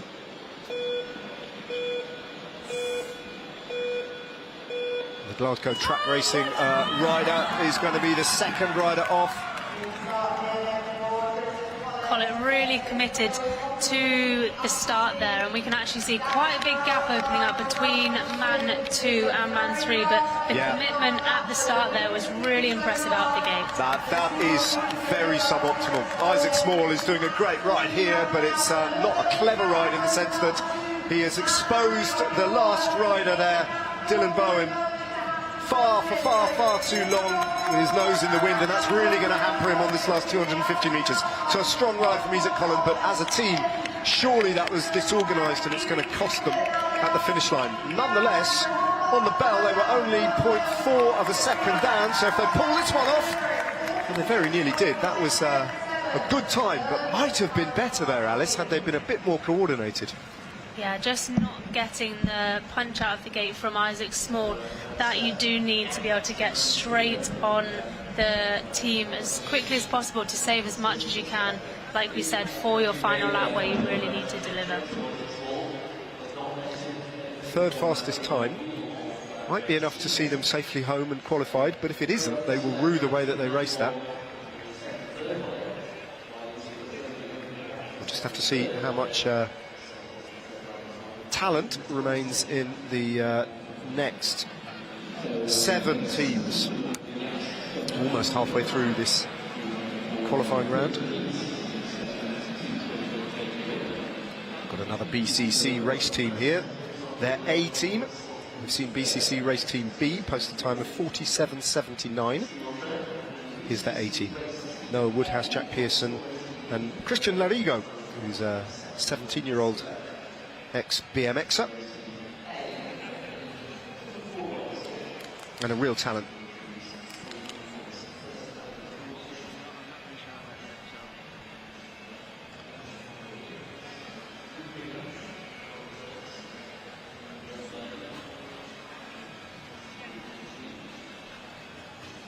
Larigo's going to be second man.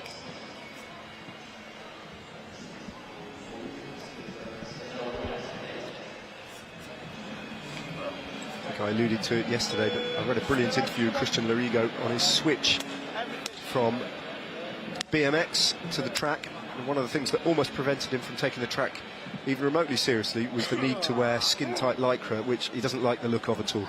Coming from BMX, where it's all about the baggy trousers and the loose-fitting t-shirts, that's much more his style. But needs must. He's in a skin suit, lined up along his alongside his BCC race Team A teammates. Noah Woodhouse takes them out of the gate with Larigo, second man, and it's going to be Jack Pearson who'll take that final and potentially decisive lap. As Noah Woodhouse pushes on, a little bit of a gap opens up. Pearson right on the wheel of Larigo and getting a really good smooth ride now. They'll take the bell next time around, and they are doing a good ride here, and they're already quite a long way up on the best pace of VC San Rafael. Looks like they can deliver this if Larigo can release the last man here, Jack Pearson. Still with a very slender advantage, so they slowed a little bit over the course of that last lap. It's going to be very tight, and it's all down to what Jack Pearson can do here. Remember, the best time is still 46.107 by VC San Rafael. That's the target, and they pulled up just that little bit short, but only just 46.37, second fastest so far. Yeah, Larigo looked a little bit laboured out of the gates there. and it was Pearson just alongside him on his hip for quite a while, just out of the start there. And I think with him slowing down on that lap, the delivery also for Pearson was just that little bit slower, so we could see them losing time over that last lap.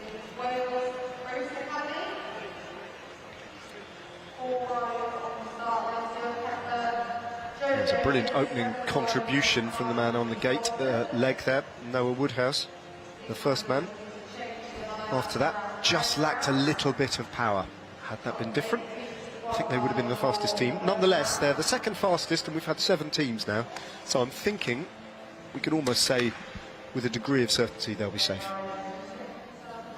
Yeah, I think so.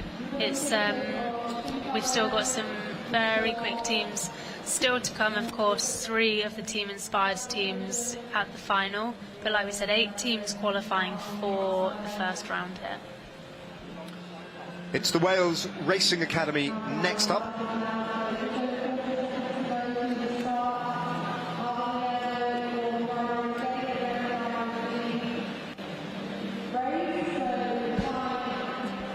A little bit of concern about is it an overshoe's got caught up in the crank there, or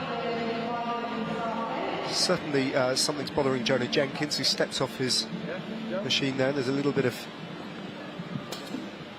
consternation.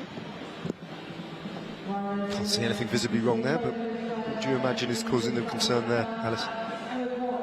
Just think that the bike doesn't seem secure enough in the gate for him. Of course, there's a lot of pressure that's put through these bikes from that start, so wanting to feel like you can fully commit to that start, the most important, or one of course, the most important parts of this team sprint, and we can see the commitment to it. And actually it's something that takes a lot of practice and can be quite daunting to really launch yourself out of these gates when it does hit 0. Jonah Jenkins, I think the second man is Stephen Lloyd, and then it'll be Ian Hepburn. So Stefan Lloyd is actually one of the pilots that we've previously seen for James Ball on the tandem, so in the team sprint here, and someone who's quite versatile across that and paracycling. Big figure, isn't he, in the middle? Man 2 in this Wales Racing Academy team. But still, no one's got the better of VC San Rafael, who went off 3rd team, and they're still the fastest so far at 46.107. Jonah Jenkins still standing up on those pedals and only sits down now. Into the home straight there, breathing down his neck, getting ready to take over. Stephen Lloyd, that was looked fast, and on his wheel, Ian Hepburn, who takes the bell, and they are a chunk of time up on VC San Rafael, and this could be the end of VC San Rafael's spell on the hot seats. Are they going to be beaten here? I think they probably will be. Sees it home, his head just tilted to the right as he picks up the G-forces in the banking, and a second faster, 45.1 dead. Very impressive ride. Yeah, great ride, and tactically ridden really well, delivering each rider perfectly to that line so they can continue the ride with that speed that they've been delivered at.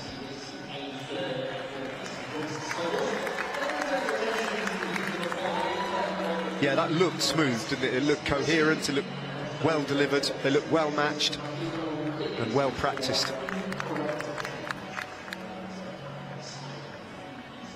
Hours of training at the Newport Velodrome will have honed these skills. And it shows as the Scottish team, Alba.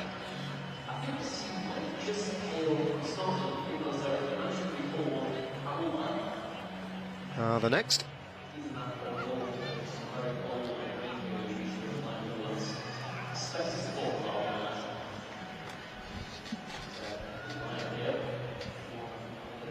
It's going to be Anthony Young in the gate. Man 1, riding for the Glasgow Track Racing Club. Pete Mitchell will be delivering the last lap there with the bearded figure, the former sprint champion of Great Britain, the defending champion last year.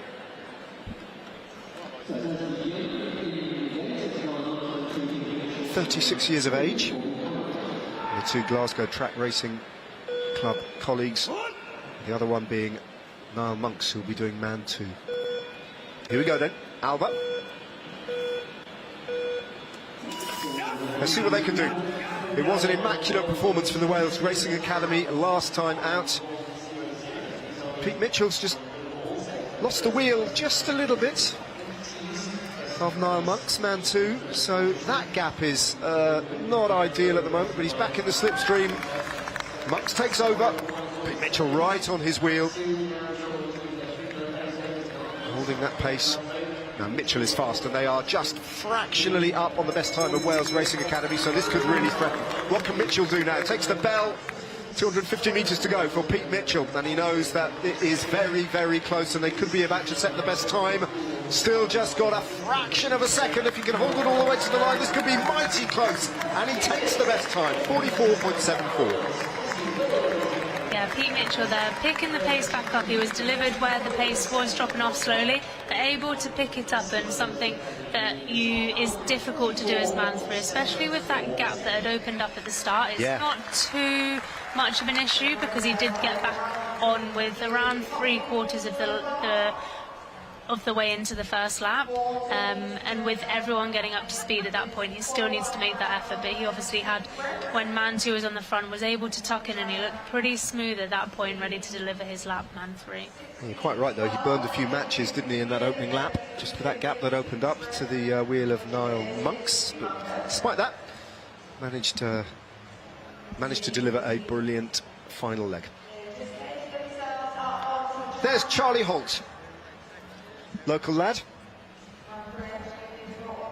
Was in the round of 16 in the elite sprints competition yesterday. We saw him in action there. What can he deliver in the company of his team 60-12 teammates, Oliver Alou and Adam Garside. Holt is going to be Man 1 here, riding for the ESV Manchester Club, but representing here team 60-12.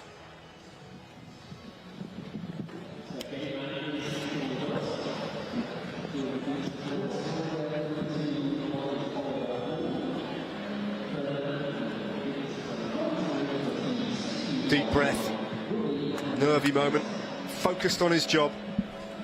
Huge responsibility. If Man 1 gets this wrong, it can sink the team sprint's efforts in the very first lap.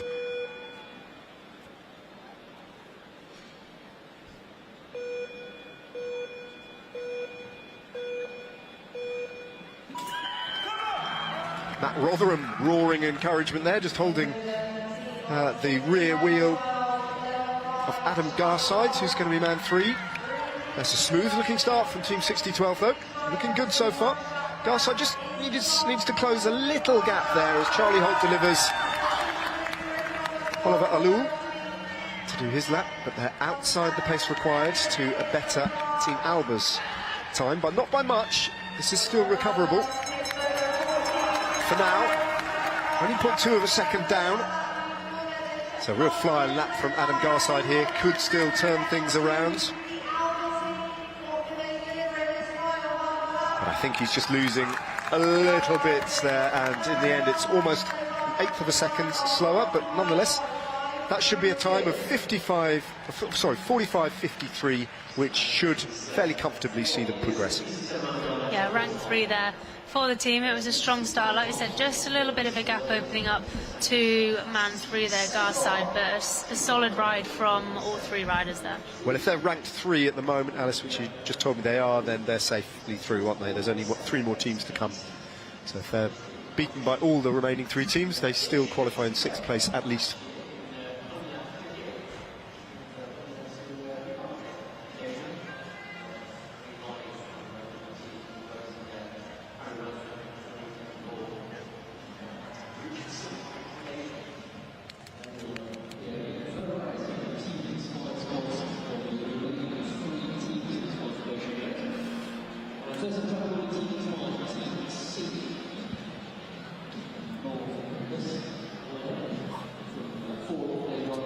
By my calculations, as loose as they are, it feels if the next 3 teams go faster than one another, And it could be that VC San Rafael might be, along with BCC Race Team A, they might be some of the last of the qualifiers.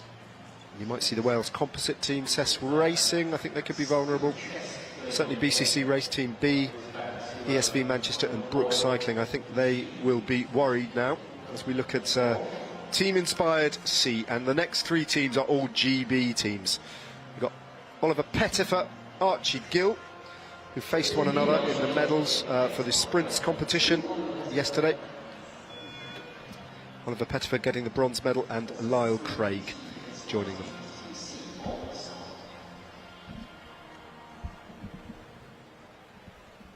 Archie Gill is going to be man one here. This is what we were saying yesterday. These riders all racing against each other, but they know each other so well, being teammates in the team sprint and training day in, day out with each other.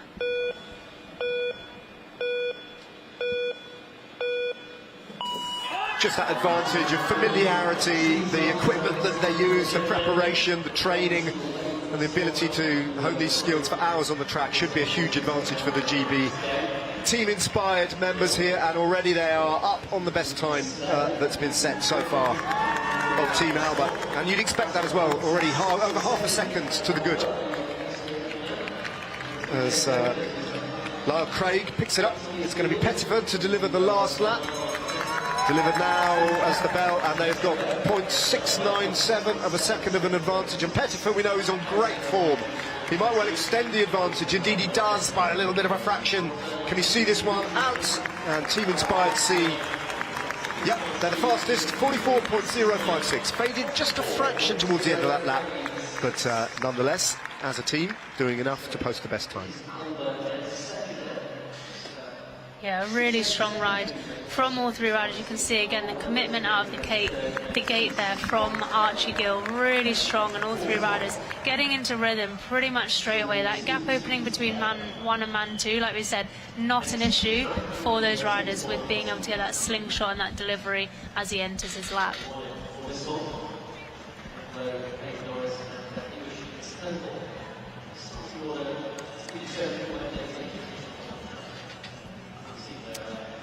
So two more teams to come. Team Inspired B features Hamish Turnbull, Hayden Norris and Ed Lowe.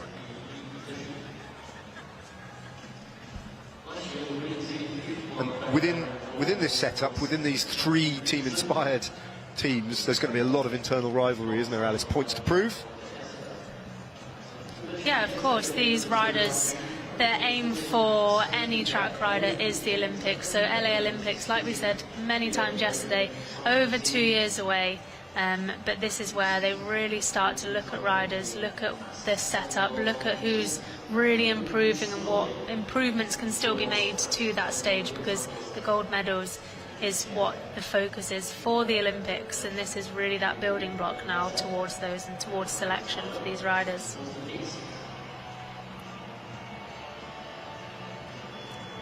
It's going to be Ed Lowe to get them underway. He's man one. After that, Hamish Turnbull, and Hayden Norris will be the rider to deliver the final lap. Hamish Turnbull, one of the riders picking up that silver medal in the European Championships in the team sprint, and it was a very close final for them as well. So he will be looking to have a really strong ride here to make sure he keeps himself in the 18. Some illustrious support there in the shape of Jason Kenny and a full stop.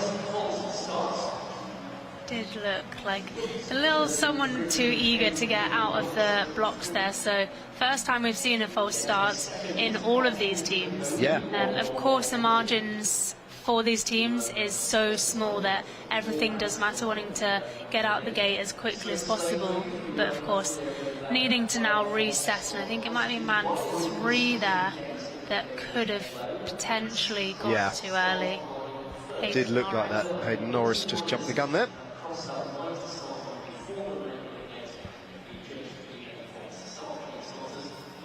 Just cracks the pressure up just that little bit on the entire team, makes the task now that bit more complicated.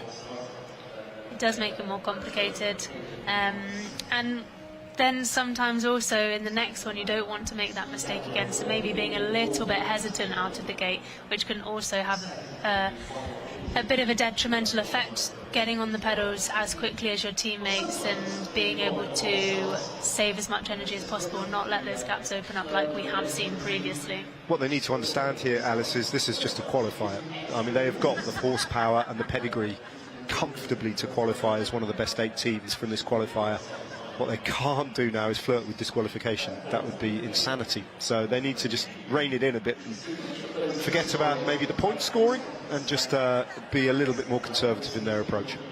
Yeah, exactly, and make sure that they do get the ride out that they need to do, and like you say, don't risk anything towards what could potentially be disqualification if that does happen again. Yeah, just to reiterate that point there, Jason Kenny getting involved, getting his hands dirty. Sir Jason Kenny, I should say, up on the track there. One of the greatest sportsmen or women these islands have ever produced, and thoroughly, by all accounts, immersed in his new role as a coach and really enjoying it.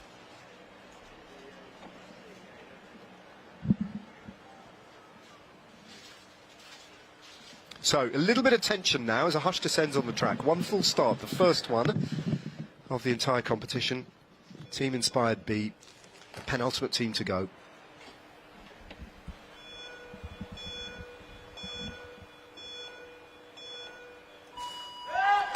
Safely away this time.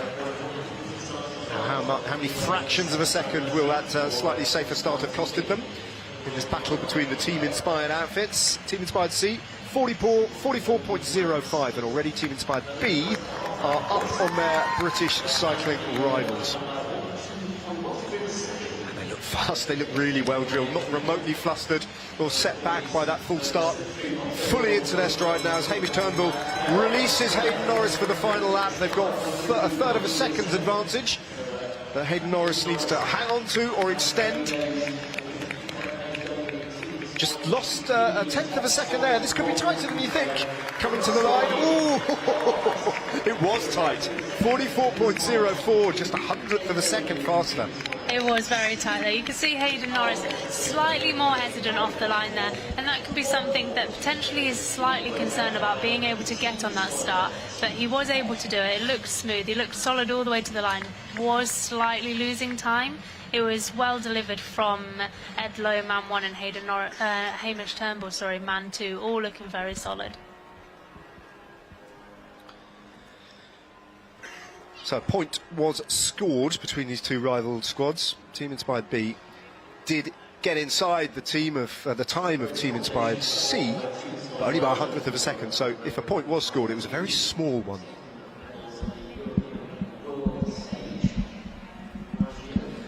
Finally, Team Inspired A, the A team, featuring the A team rider as well, Matt Richardson. There he is, man 1.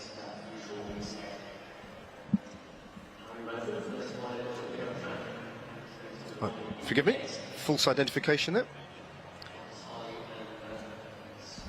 That's Harry Radford, who's going to be in the gate for Team Inspired A. Marcus Hiley making his way up onto the track now.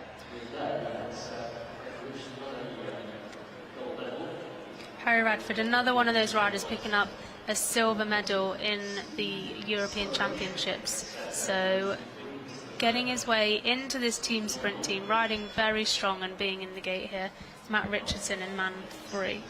So Richardson taking that last lap with the black helmet, the Dark Destroyer. Not a European champion in this discipline.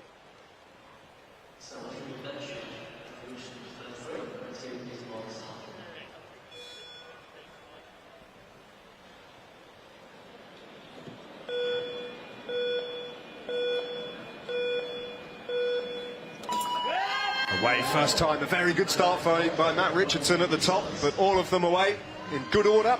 44.04 the time to beat by Lowe, Norris and Turnbull. Team Inspired B, and they're almost level pegging with the pace in the opening half lap of their opponents from the British cycling stable, and now they're starting to motor.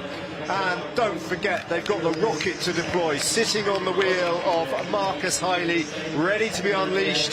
The time, well, there's not much in it at the bell, but watch what happens now, potentially. As Richardson, he's done enough to qualify. He doesn't need to win this, but he's so fast anyway. You can tell he's riding well within himself here and still taking time on the others. So they ranked number one, the only team inside 44 seconds, 43.85. And you get the impression that Richardson wasn't even trying there, really. No, he looked very solid. You can't always tell if he is trying or not. A really strong start from all three riders, all delivering the next rider and delivering their lap really well, keeping right on the time there of the other team. So fairly close between those last three teams that we did have, and of course the top 8 going forward to the first round. We will see all these pairs again. We do have a potential substitution that can happen for Team Inspired C with Joe Truman, another rider who was part of the silver medal European team just at the start of February. So a slight change that can happen with that team, but we will see all these riders back on track again.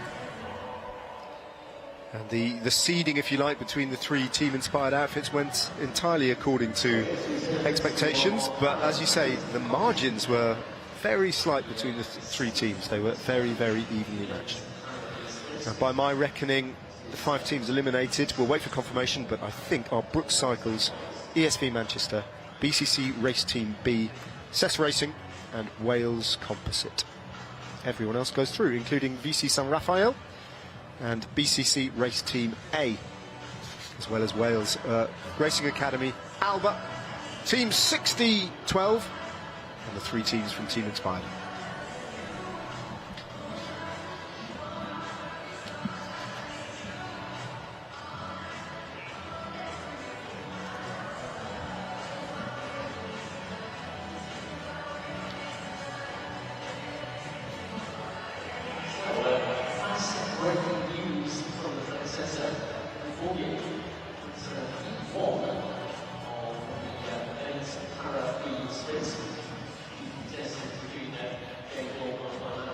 So we're going to switch our attention back to the men's Para B sprint competition and race 1 of the semi-finals.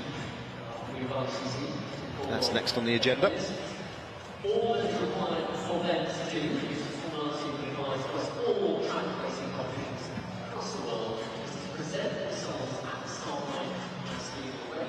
Slight hiatus while the gate is removed from the track is reconfigured and the next riders are brought up onto the track. And everyone just draws breath after that fascinating qualification round in the men's team sprint. And we welcome onto the track Tim Caldwell and his pilot Benedict Elliott.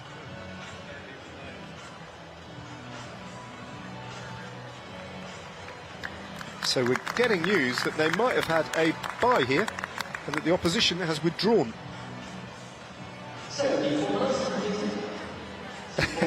We're shrugging the shoulders. Well, it's one way of getting it won, isn't it? By my reckoning, that means that whatever happens, they've got a medal, which is quite a result. They would have wanted to race, I'm sure of that. Tim Caldwell having his helmet removed there by Benedict Elliott, his pilot. Matt Rotherham's pulled out. Because of that, we've gone straight to the final. Matt Rotherham's pulled the victory to I was going to go technical, so we're ready to race. So you get to the gold medal. Now in the final. Well, Matt Rotherham had to withdraw the pilots for James Ball, who were the out-and-out favourites to win gold, so they have withdrawn, which means that we'll only have one of the semi-finals, and this is race 1. Remember, there are 3 races potentially. You have to win the best of 3 to progress, and Caldwell and Elliott will be racing for the gold medal, which I don't think in a million years they would have anticipated when they knew that they were going to be drawn against James Ball and Matt Rotherham. But got to be in it to win it, and Caldwell and Elliott will play the winner of this next encounter. Yeah, I think they will be counting their lucky stars for that, because of course, like we said, Matt Rotherham and James Ball, the pairing that we would have expected to win that, but like we heard, Matt Rotherham pulled out due to ill health, so hopefully he is okay, obviously. So we will see the Heat 2 with Ireland and Pope and Matley and Brearley. Well, Aaron Pope, the pilot here for Frederick Ireland, we've just seen him in action only a few minutes ago for VC San Rafael in the team sprint qualification, so he's got a heavy programme, and I'm pretty sure that VC San Rafael have qualified as well for the next round of the team sprint. So he's got a lot on his plate now, but his responsibility here is to support Fred Ireland in their race 1 against their opponents Josh Matten, piloted by Snowden Brearley, who make their way up to the track now.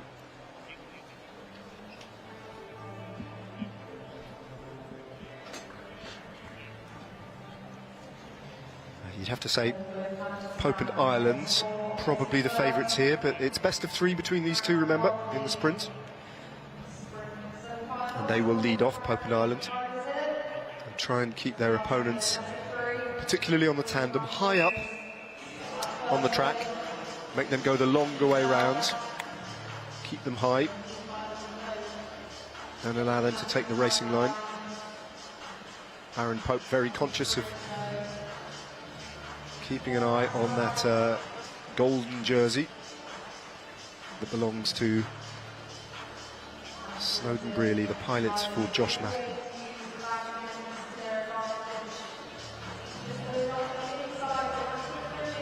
Well, I don't know if that was part of the plan, but they do take the inside line now.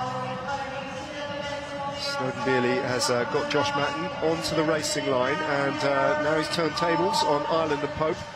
But Pope motoring now, gets the jump, reclaims that spot on the racing line and pulls away. With the bell lap to go, the race is done. Race 1 is certainly going to go to Pope and Ireland, who have justified their status as big favourites by taking the opening encounter in this only semi-final, for the right to face Tim Caldwell and Benedict Elliott in the gold medal match later on today. One more race potentially for Josh Matten and Snowden Brearley to do something about that, but just the way they raced that, the way they responded, Alice, it's going to be a mighty difficult task, isn't it? Because there's a lot of horsepower between these two. Yeah, exactly, and I think that was Matten and Brearley. They did what they could do. They darted underneath. They tried to get the lower line. We saw in the women's racing yesterday that was definitely the favourable position, being able to make the other tandem come much further around the track, having to do more work. But the power of Ireland and Pope, just something that they weren't able to respond to when they did open up their sprint.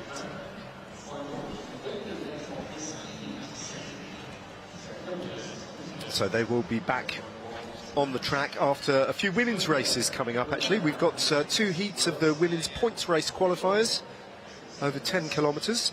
Then we've got the first round of the women's keirin, and then we will see this pair of Pope and Ireland back on the track to see if they can get themselves booked into the gold medal match. So heat 1 of the women's keirin. It features the defending champion, Katie Archibald. Points. Sorry, what did I say? Kieran. I said Kieran. I was jumping the gun. We've got 2 points race heats.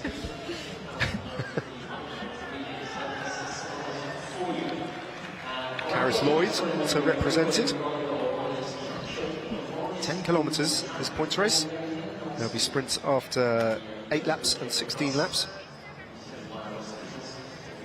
Double the points as per usual at the finish line, as well as those the possibility of taking 20 points for taking a lap.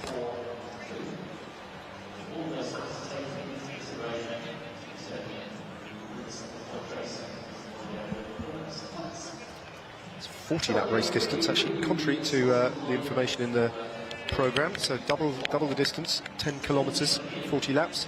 So we'll have a few more sprints. We'll have 4 sprints in total, and then the sprint at the finish line.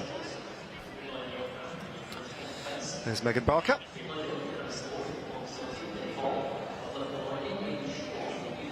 Josie Knight, newly crowned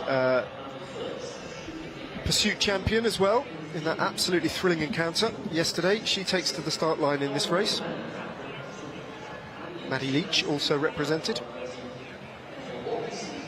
Heidi Shaw and Jenny Hall as well, competing for the elite women after supporting Sarah Unwin so brilliantly in the para competitions to date. And Jenny even has another individual pursuit to do on the tandem later today, so really getting the racing. And this weekend we of course saw her in the para sprint yesterday, and the previous day in the women's scratch race, so plenty of racing this weekend for Jenny Hall. It's Maddie Leach down on the blue line in that hand sling jersey with the purple shoulders.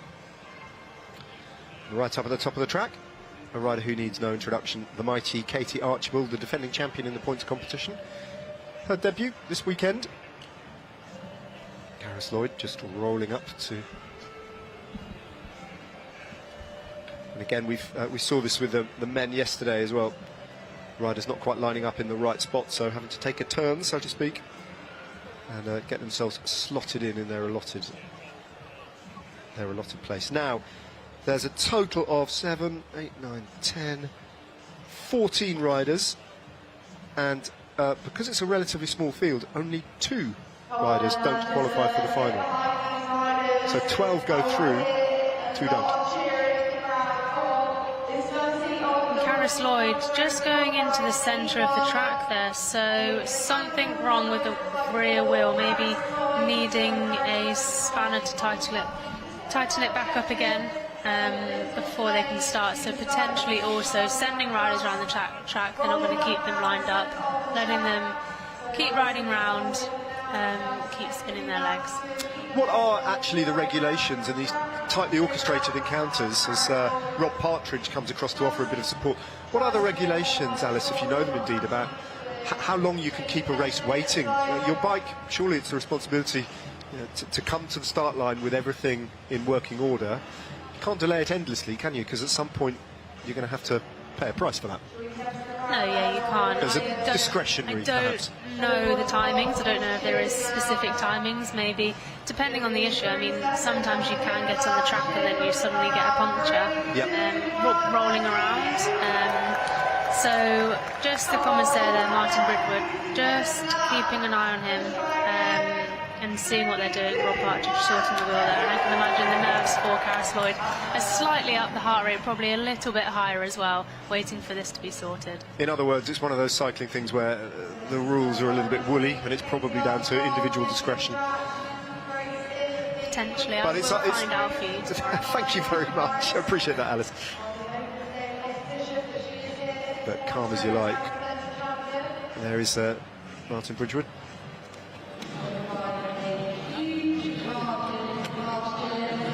It's not what Kieran Lloyd needs ahead of this points race.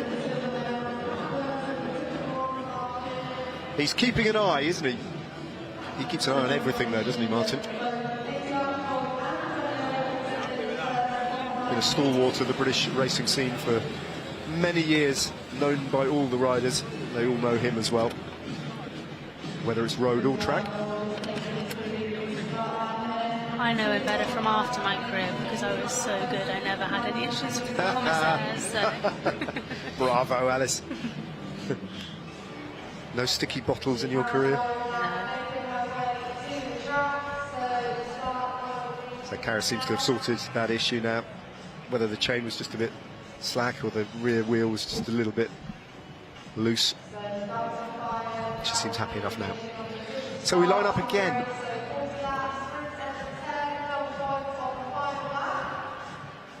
Karis will just slot in on the top of the track behind Katie Archibald. There she goes. Maddie Leach down the bottom. Yeah, it's a strange one, isn't it? As I say, 14 riders, 12 go through, 2 go out. Yeah, so not many riders to have to keep an eye on. If you win one sprint or rack up a couple of points, then you'll be pretty safe in this race to go through. And of course that's the main aim for all of these riders, making sure they make it into the final later today, and not having to do it using too much energy. That will be also one of the main things for these riders. So taking a lap can be something that happens quite easily, happens quite quickly, but sometimes it can take a lot of energy, and of course we know how fit these riders are, how quickly they can recover, but of course you want to have that edge over some of your opponents later today. The phenomenon that is Katie Archibald peels off the front, goes up onto the banking and will drop down again. Into the wheel of Lloyd. Danny Shaw doing a turn on the front now for the UAE development team. Megan Barker. A lot of talent in this field, but then there are some less experienced riders who'll be thinking intently about how to avoid being the last two in the points competition. Yeah, definitely. A lot of experience, like you said. Also some junior riders in this race as well. So one rule that has actually changed for juniors, it used to be that you could enter the Nationals as a junior. Now you can't enter it anymore as a first-year junior, which for some of them is a little bit of a shame, I think, for the experience that they can gain. But some second-year juniors in this race, who actually did race it last year before that rule did change, but gaining that experience and hoping that they can make it through here, but already it will be some experience in a race in their legs in the senior ranks, even if they don't. So a becalmed bunch at the moment at a very controlled pace. Just a few laps now from the first sprint after 8. Getting closer, the pace will just go up a little bit as the first battle is about to be rejoined.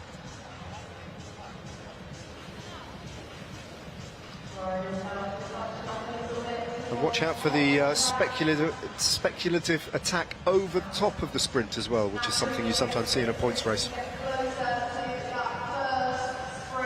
How much intent will there be for the big names here to pick up early points? Five for the win at the sprint, 3, 2 and 1.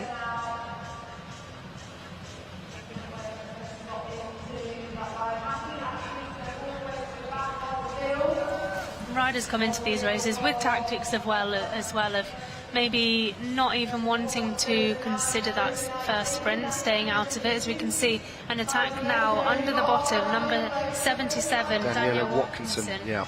Going for an attack, 2 laps to go now until the sprint, but she's really opening this up early.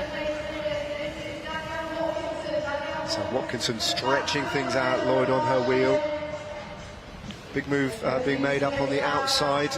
It's like Phoebe Taylor, I think, who's coming on the outside, so really strong, wanting to get some points on the board early. One of those junior riders who is also really strong on at the track. I think Team Pursuit and Madison, world champion in the junior ranks.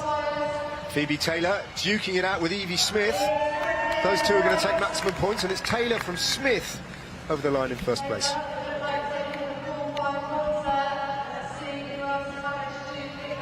Danielle Watkinson, I don't think, came away with much, but she's persisting with her attack now. Maybe thinking about the chance of getting a group together to try and take a lap. This is the almost expected counter-attack through the first sprint, as the rider's just looking around, seeing whether this little move might go clear, whether this might develop into a proper attack. But Katie Archibald is just sensing a bit of danger back in the bunch. That black jersey shutting it down, imposing a bit of authority there. And they look rounds. Maddie Leach looks like she might be about to clip off the front, and does, and gets a gap immediately. And Maddie Leach is a good rider. She is a good rider, being chased by Archibald now. Archibald, her Madison world champion teammate. Yeah. So two riders obviously know each other very well, but Archibald also knows she can't let anyone go. Jenny Hall and Edith Shaw now also chasing. So Jenny Hall also got good legs to be able to drag that gap out, and we can see riders behind really seeing that danger.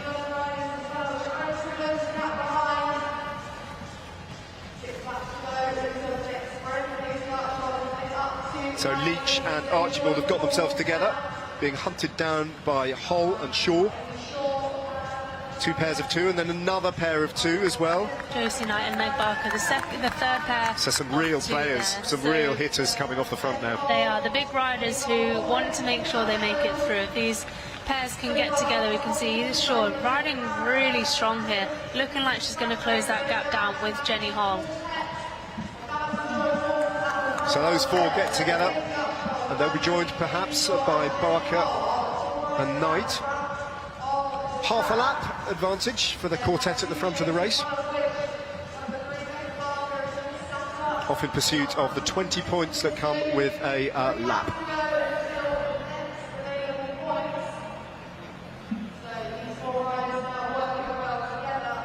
Megan Barker has dropped away, just leaving Josie Knight on her own, the individual pursuit champion, British champion, newly crowned. Hard work for Josie Knight all on her own. She needs to try and get across to that group of 4 riders. She's closing the gap, but it's hard. They are relaying ahead. She's still got maybe 50 metres just to close that gap up and get across to that quartet of riders, who in turn aren't too far off the back of the bunch as they take the bell. And we've got a sprint for points coming up.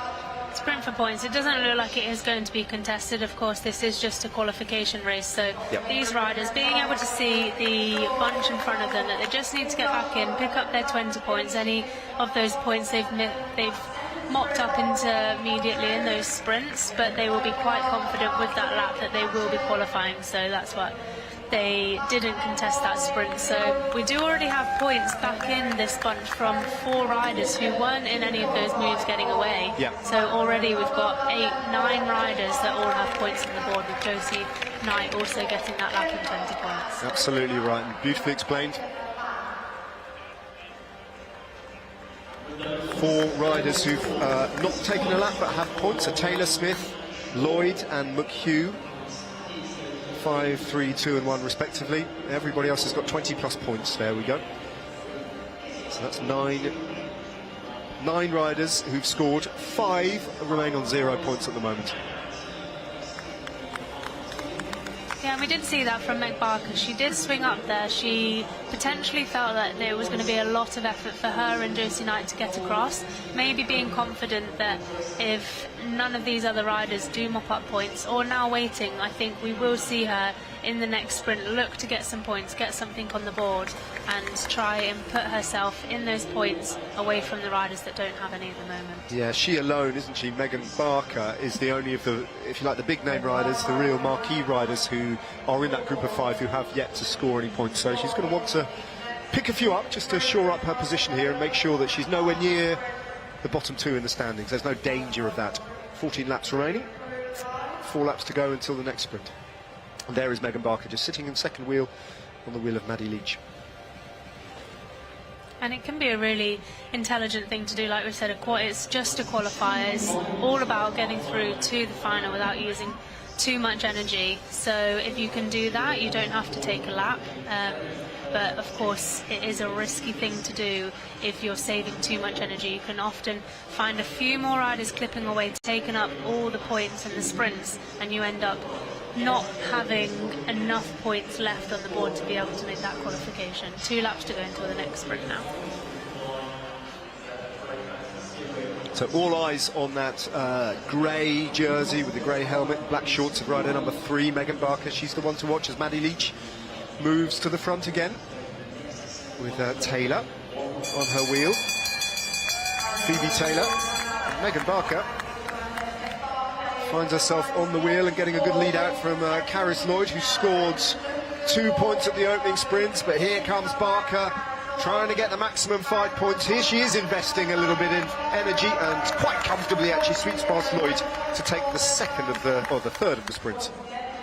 Yeah, very comfortably, and actually we're now seeing 5 riders with a gap to the rest of the field, and we've seen already riders who have mopped up points, adding Meg Barker in there with the 5 points. So there's not many riders here who don't have points, so even if you've scored, you still need to keeping an eye on that, mopping up points. And of course now we have number 54, Mably Phillips, who has gone up the road and will look to try and stay away for these next 8 laps and try and do something in the final and pick up those maximum points. Well, and that's really important, isn't it? Because by my maths, there are now 4 riders who have yet to score points and are effectively, they've got a 50-50 chance of being eliminated at this point, and she's one of them. So if she can stay away and pick up some points at the next sprint, or at the final sprint, then I think she's realised she's bitten off a little bit more than she can chew there. Sits up, she'll have to take her chances with the rest. And another rider on 0 points at this moment, and that's Keirin. They get together, those two. 6 laps to go. Yes, it's Gabby McHugh, another one of the juniors, just trying to bring that back together. She is one that does have points. She picked up 1 point in the first sprint, so she's got herself on the board. So she just needs to make sure that she keeps the other riders who don't have any points as close as possible, and hoping that others are going to start taking the points away on that last sprint. 5 laps to go now, but we've got 2 riders up the road. Yeah, Danielle Watkinson also has no points, in the company of, as you say, Gabby McHugh, who's just got that 1 point, and although it doesn't sound much, it might make all the difference. Danielle Watkinson has got a good ally there. They've got a little bit of a lead. The big favourites now have done all they need to do, really, to assure their progression, and they're not going to be too active, I don't think. Another attack comes off the front. Again, from one of the riders who's yet to score, I think. It might be Katie Heald. Yeah, it is. Katie Heald is off in pursuit of this pair that you're looking at the front of the race. McHugh and Watkinson. Heald is the next rider with 3 laps to go. She's just dangling off the front of the bunch where Megan Barker is controlling things. 3 riders off the front. Heald sits up. And, well, potentially this is a fantastic ride from Danielle Watkinson as we look at the bunch there. Maddie Leach with Katie Archibald on their wheel. They've done comfortably enough as the 2 riders at the front of the race, both about to score more points and secure their passage. They get to the front. They have got just 1 lap remaining. The remains of the bunch take the bell. Watkinson has done enough, and so too has McHugh to survive. It's going to be Katie Heald, I think. I think Katie Heald and Kayla Dinnan, the 2 riders not qualifying there. Who might miss out, yeah. Unfortunately, not coming down to the points for them, but coming down to the sprint and not being positioned too well at the sprint, potentially doing too much too early out from that final sprint. A little foretaste of things to come. An intriguing opening heat in the women's points race qualifiers.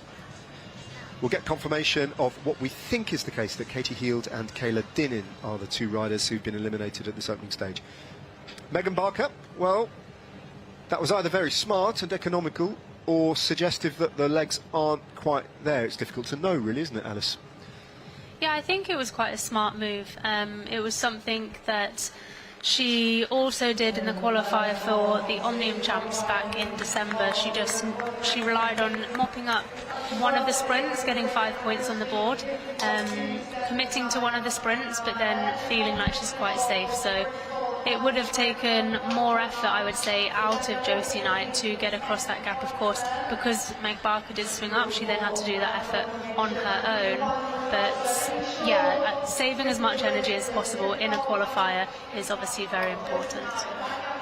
And this was the winning ride in the end, well, the saving rides, in particular by Danielle Watkinson, getting off the front with McHugh, and just securing those points that means that she will progress. But Megan Barker picking up that all-important sprint, and those were points at the line, just adding to her little tally. But you're right, the more I think about it, when she was off the front with Josie Knight there, it was a very sudden decision, wasn't it? She just disappeared. She pulled up, thought, well, hang on, what am I doing, and dropped back, rather than getting dropped by Josie Knight or really committing to that move. That wasn't what it looked like at all, so might well have been a smart bit of racing. Yeah, definitely, just swinging up, and you can often tell if it's because a rider has started to struggle. If she was starting to struggle, then likely she also wouldn't have had the legs for the sprint that we saw from her, and the sprint was very strong. It did drag out quite a gap to riders behind as well. So I still think potentially having good legs, but just tactically riding it a bit differently. Maybe Josie Knight might go up to her and ask her why she did it and left her out there on her own, but yeah, tactics for different riders. As we move to the second qualifying heat in the women's points competition. 19-year-old Erin Boothman, rider number 8. Very interesting to see how she goes. And again, there's a similar number, it's an identical number of riders in this heat. There are 14, and again, the last 2 don't qualify. So there is Erin Boothman, bronze medalist in the individual pursuit, behind the illustrious pairing of Josie Knight and Anna Morris. Anna Morris is also on this start line and is the rider in front of her in the black racing kit with a white helmet. Also racing here, Jess Roberts. Sophie Lewis is also in this heat. Kate Richardson. And the rider on the front is Jess Roberts, the aforementioned. I like that kit, by the way. Really interesting design for her team, Spectra Racing.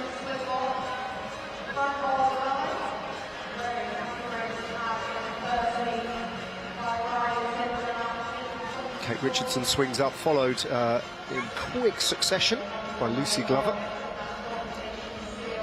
So we get the race underway now. 39 laps of 40 remain. First sprint after 10.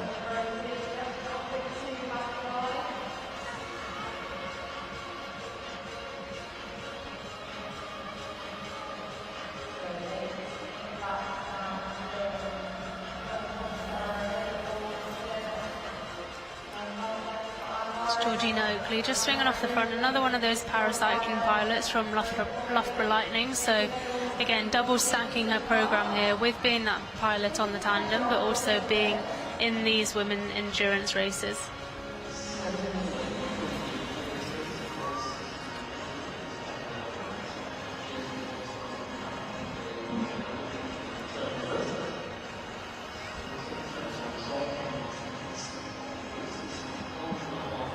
All is quiet at the moment. Tactically, the waiting continues. Getting a little bit closer to the opening sprint there, where by definition, and that's the reason that points races exist, with those points on offer, we're going to see some action. Perhaps a little bit like in the previous heat, we'll see some of the less fancied riders chancing their arm at the sprint and attacking to try and take the maximum points. We saw Taylor Smith, Lloyd and McHugh pick up the opening sprints last time around. It's Kate Richardson up onto the track. Very controlled at the moment, isn't it? Very, almost cagey. Yeah, it is very controlled at the moment, and these riders not wanting to open up too early. Still 4 laps to go until the sprint, so it was very soon that we will start seeing them line up, and the riders that want to go for that first sprint and see what they can do, get points on the board early, we will see start lining themselves up from that, but then it may be the counter attacks afterwards that make a little bit more difference. We saw how vital it was in the case of Georgina McHugh last time. Just that 1 point that she got in the opening sprint was perhaps the difference between elimination and progression. So now we have, in a not dissimilar way, with 2 laps to go until the sprint, the opening attacks. Yeah, Millie Thompson there looking to attack. They've just been given a little bit of a gap. They looked round, saw that, and they thought, okay, if we've got that gap, then let's use it and let's try and get these points early on the board. Karis Blower also there with her, but we can see big challenges coming from behind. Sophie Lewis trying to get round to take those maximum points, and I think she is just going to be able to do that on the line on this home straight. Yeah, that green kit with the blue, that's Sophie Lewis taking the maximum of 5 points, but the attacks will continue as riders potentially look to try and develop this into a move, with Lucy Glover on the offensive that might turn into a lap-taking manoeuvre. And if those 5 get together, they've got a bit of a gap. They could make the bunch work quite hard, and if they, of course, they take a lap, then they're home and hosed. Yeah, definitely a big opportunity here for these riders, although it is starting to be shut down by some of the stronger riders in the group behind, wanting to get on top of this as quickly as possible to try and bring it back, because they obviously need to start scoring some points themselves and don't want too many riders being up the road. Lucy Glover looks at that and knows that it's going nowhere. There was a little shake of the head. They thought about it, they didn't quite commit hard enough, and it's Erin Boothman who brings the remains of the bunch back to that counter-attack. So no laps taken yet by any of the riders. No group really threatening to get clear, and 27 laps to go. We're approaching slowly but surely the halfway point of this qualifying heat. So it slows down just a little. It's Sophie Lewis who leads the way in terms of the points tally. Lewis on 5, Glover on 3. Karis Blowers picking up 2 for second place.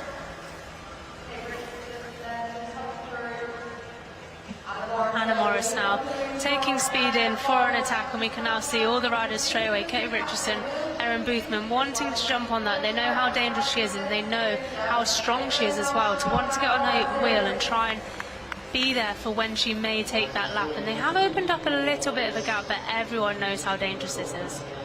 That's pretty much exactly the same point of the race where Maddie Leach opened up in the opening heat and took Katie Archibald, etc. with her. It's when the big players come out in the middle of the race to try and take a lap, but it's looking slightly harder work this time than in the previous heat. There's Jess Roberts now bringing with her Edith Shaw from UAE development team. So a really strong 6 riders here, 6 of them that we were expecting to be up there at the start, and we can see a few riders being distanced now. So of course the others can look up and see those riders who potentially are being distanced and starting to struggle, but we'll also know that there are other riders in this race that potentially don't have the speed for when the pace does get high.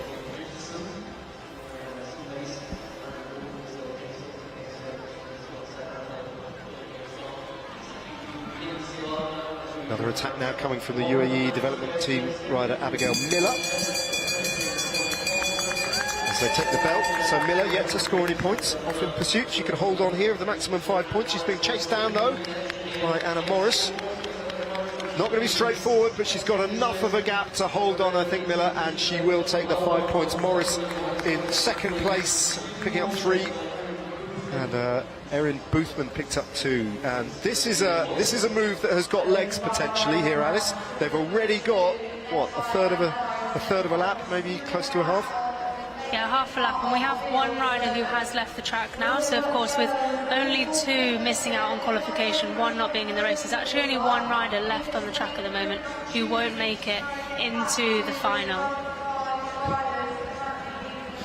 Yeah, just coming through the finish line now is one rider who is effectively, I don't know whether she's punctured or whether she's got another sort of issue, but that leaves just 1 rider potentially to be eliminated, and that's Georgina Oakley, who's had to retire. And right off the back of the bunch as well, Karis Blowers as well is in all sorts of difficulty. So effectively, I think this race might have been decided in terms of the qualification now, with Georgina Oakley out, and a group of 5 now making progress across this group of 5 to take a lap. But look at the rider they're about to sweep past. There she is up on the banking. I don't know what her issue is, but Karis Blowers has dropped back out of the bunch, and she has now been lapped. She's on minus 20 points, and that's done now, isn't it? Well, if she could have got on the back of them, she could have used them to try and drag her back on. She has actually got 2 points on the scoreboard, so if she can get back into the other riders who are going to, I don't think she will have lost 20 points yet. It's the others. That doesn't count as the bunch, does it? No, so they need to get back to this bunch, and they will gain 20 points. So at the moment she just needs to try and get back on, and if it does slow down, if there is a lull at the moment, she may be okay with her 2 points on the board, but of course she is looking like she is really struggling at the moment. So those 5 riders take a lap, and this is the story of the race, really. Effectively, with just 1 rider to be eliminated, Karis Blowers has got points on the board, as you rightly point out, Alice, but She needs to get back into that bunch, but with those riders having taken the lap, it all calms down in the bunch, and now she's got to do it. She's got her opportunity to get back in now. She's very close to closing. See how becalmed it is. She's going to hope that no more attacks go off and it doesn't just ignite there, because she isn't quite there. She's very nearly there, but she gets back in and into the wheels. Don't know what's affecting her, but she's clearly suffering out there. Yeah, and there's 4 riders in this group at the moment who have 0 points. So with her being on 2 points, she's safe. She is safe at the moment. She's got to just survive another 11 laps, but we can see the pace really going on again. And some of those riders who haven't scored any points yet are there at the front of this sprint looking to mop up some points. But we also have Sophie Lewis coming around the outside again. She already has points, but she's wanting to add more onto her tally. She doesn't need to do this, but she's looking to try and mop up some more points at the moment. Mary Porton took that sprint, I think, ahead of, I want to say, Anna Lloyd, and those 2 riders, that's two more riders who've now scored points. Karis Blowers has got 2 points. So there's Arabella Blackburn. As the scores just get updated, I think there are 2 or 3 riders still with no points. But the problem is, she is suffering again, Blowers, and she's all on her own, off the back, half a lap down, and the bunch being led at the moment by Anna Morris is only going to get faster. So there's a possibility still that she might even be lapped, because she is really suffering out there on her own. At the moment, courtesy of those 2 points, she's safe. She won't be eliminated, and the bunch calms down again. She's yo-yoing off the back. Alice, she's in all sorts of difficulty, isn't she? She is, but with this being a qualifier and the riders not wanting to waste energy, wanting to make sure they just qualify, they're not looking to keep the pressure on in this, so the pace isn't high. They're not looking to hurt the legs of riders who are already hurting. So she looks like she's just getting back in. 7 laps to go now, but it's going to be really hit and miss, and we've got 2 other riders who haven't scored points yet. Yep. They just need to mop up these points, hope that no one else starts to chase them and gets them when they are tiring. But if they can mop up those points, it will be Blower who isn't able to respond to that. Well, it's Arabella Blackburn who's the only rider left in with no points, actually. She's the rider on the front now, relaying with Alwyn Davis. Davis has 1 point, which is enough, because only one of these riders will be eliminated. And so it's basically a duel between these 2 for the sprint. Arabella Blackburn wants to outscore Alwyn Davis, stay off the front. I think the bunch are all safe, and they will allow these 2 to contest the final sprint. They're going to take a lap here, and that would be massively to the advantage of Alwyn Davis and obviously Arabella Blackburn, and that puts another rider into difficulty. Just trying to work out who that be. They both take 20 points now. Yeah, so Millie Thompson is a rider now. That is on 1 point, number 72. She's a rider that actually lit up the race from the start on that first sprint, but unfortunately didn't manage to mop up enough points to keep her safe. So now she is in whatever the opposite of pole position is. Millie Thompson is the rider who, unless she can score at this final sprint, Millie Thompson is going to be eliminated. She is, and it's actually Karis Blowers who is the rider that's just nipping off the front, being around the front of the race, but it's buying herself slipping space almost, isn't she? Yeah, Bell now, Millie Thompson is the rider. She really needed to previously launch over the top, just following Anna Morris, but unfortunately she's on the wheel of Anna Morris, who doesn't need to get any points, so she really needs to try and get over the top. Doesn't look like she's going for it right now. Unfortunately for her, not going to mop up any more points. Lucy Glover over the line, and Millie Thompson, oh, she just narrowly missed out there on 4th place. It was Anna Morris who picked up 4th place, with Millie Thompson finishing on her wheel. I think, well, we'll wait for the official verdict, but I think she just finished in 5th place. That's the final winner of the final sprint, and she'll be safe as houses. Lucy Glover chinning off the front and holding it all the way to the line. Tell you what, that heat was full of intrigue, wasn't it, Alice? Yeah, lots There's a lot going on there. Different things happening, but not too much attacking off the front, more looking obviously towards the back of the race and what is happening at the back, who's going to be eliminated going into the race tonight.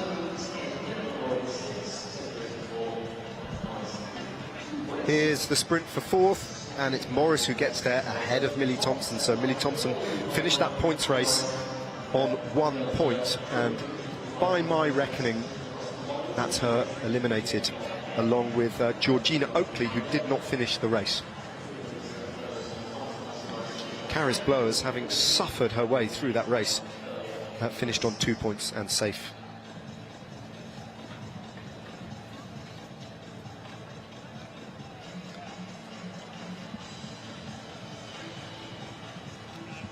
So here's the final results. Anna Morris actually won, picking up a few more points at the finish line.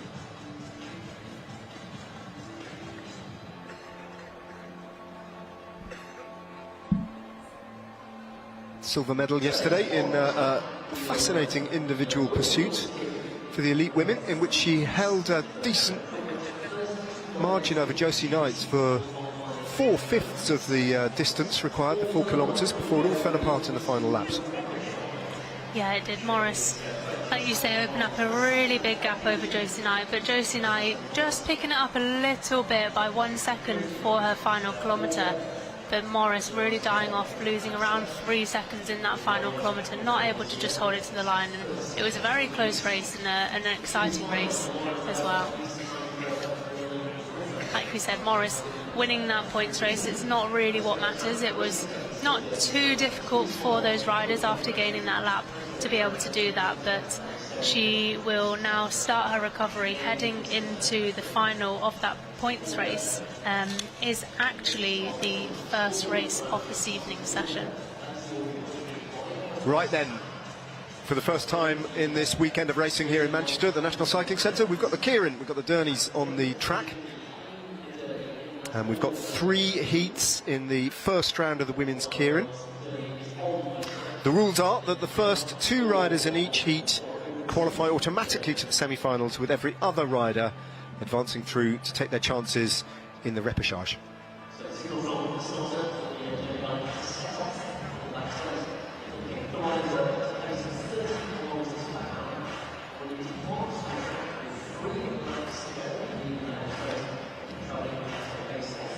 So in this opening heat, Lauren Bell, Rhiannon Briffa, Catherine Hinton, Sylvia Mishtal, Georgette Rand, Ellie Stone and Sinead Turner-Frick. 2 riders to go through automatically by rights, and everyone else take their chances in the repechage. Sinead Turner-Frick there, representing the Beeston Cycling Club. Georgette Rand there on the back of the Derny. Before this race, the riders will choose their position. When they're sat on the chairs before the race, they will select a card from the commissaire's board, and that will be their position where they line up on the line, and that's where they will take up their position in the string. We can see these positions change throughout when the Derny is going around, but often we do see them drifting into position a little bit more often now, and less fighting for the back of the motorbike or fighting between the riders in that string. Big favourites to progress is sitting in 3rd place with the white helmet. There she is, Lauren Bell. 3rd place, not a bad place to be. Keeping our eye on what's coming up from behind as a rider makes a move from the Glasgow Track Racing Club. It's Ellie Stone moving up on the outside, alongside her teammate there, Sylvia Mishtal. And here we go then, Lauren Bell hitting the front. 2 laps to go, taking it on. Remember, the first 2 riders go through automatically. On her wheel is Georgette Rand. Lauren Bell just turning the screw just that little bit more and really stretching it out. You can already tell that 3-4 riders are out of contention, and Rand and Bell are trying to see this one out. The threat to them though is coming from Ellie Stone. Yep, up on the outsides. An immediate threat there to Georgette Rand, but the team-inspired duo see that one through, and it's Lauren Bell who takes the victory ahead of her teammate Georgette Rand. So that went to form, but good performance for Ellie Stone. Ellie Stone, we could see her coming from quite a way back, really with a lot of speed, but just losing the legs as she was getting to the back wheel of the riders, having to go higher on the track, of course, as they did come up to the line, not able to quite get around. The rest of those riders all heading through into the repechage. It does happen later where one rider from each of those will go through, but 2 qualifying from each heat.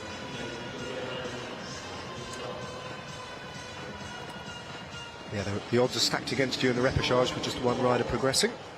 Simplest thing to do is to get it done in terms of qualifying by finishing in the first 2. Lauren Bell made that, well, she was super confident, hit the front very early, didn't she, and then backed herself to see it all the way to the line. Yeah, wanting to make sure she got ahead of all the traffic. We could see a couple of accelerations from her coming when she was out of the saddle in the straights, making sure she's keeping that speed high enough so no one can rush the gap and get over the top, like we almost did see from Ellie Stone, but just managing to get that and to go through safely and directly to the next round. Right then, heat 2. Yewande Adesina, Isabel Bartholomew, Emma Finnegan, who needs no introduction, Eve James, Sarah Johnson, Iona Moore of Team Inspired as well, and Charlotte Wardrop. So the Glasgow Track Cycling Club with a couple of representatives, Team Inspired with 2, Beeston Cycling Club, whose flag is being flown by Isabel Bartholomew. All eyes though on rider 21, Emma Finnegan. As we get the Derny up to speed.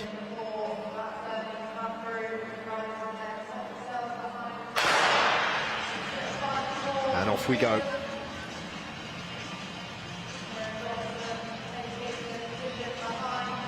Emma Finnegan just slotting in second place there.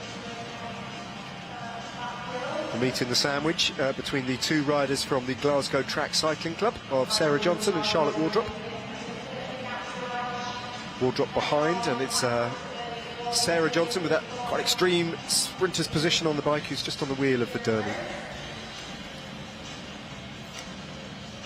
And right at the back, Iona Moyer of Team Inspired.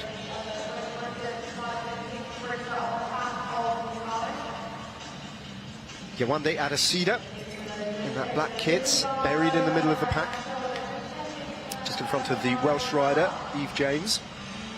There's Adesina, a private member, not affiliated with any club. See all the riders just looking around now, keeping an eye on what movement may be happening from the other riders. We can see now Moore starting to move around the outside, moving up as the Derny does pull off. So the Derny pulls off. Sarah Johnson looks round to see what's coming up from behind her and who's going to make the first move. Finnegan's just dropped back a little bit. Moyer worked her way up towards the front, but it's Eve James who hits the front, but she's got those 2 dark blue jerseys now hunting her down and passing her. Finnegan with Moyer on her wheel, and is it going to be a Team Inspired 1-2 again? Yes, it is. Surely they hit the belt, they won't be caught. Eve James is already seeing a cavernous gap opening up in front of her as the GB 1-2 of Finnegan doing all the work with Moyer on the wheel. Get this done in the most efficient way possible. Wow. Finnegan taking that heat. Yeah, very impressive. And Moyer just holding that wheel, not needing to do anything, knowing with the 2 riders qualifying, she didn't have to come around and race Finnegan to the line, not wasting any energy. Of course, the other riders still racing in the repechage, so they were still pushing on there, still sprinting to the line. It didn't really matter. It will do a little bit for the seeding in the repechage, but actually saving the energy for that when only one rider does go through would be really necessary. So 4 riders so far for the first 2 heats qualifying by rights for the semi-finals, and all of them will be wearing the dark blue of Team Inspired, and they've got 3 representatives in the final heat as well, so yeah, it's pretty dominant, as you might imagine.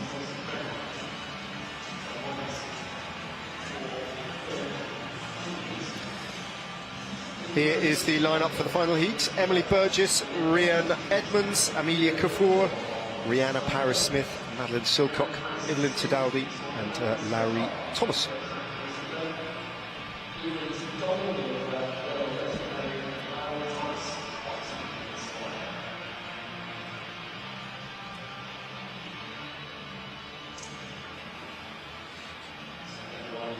Evelyn Tidaldi in the red kit of the Wales Racing Academy, right up on the rails.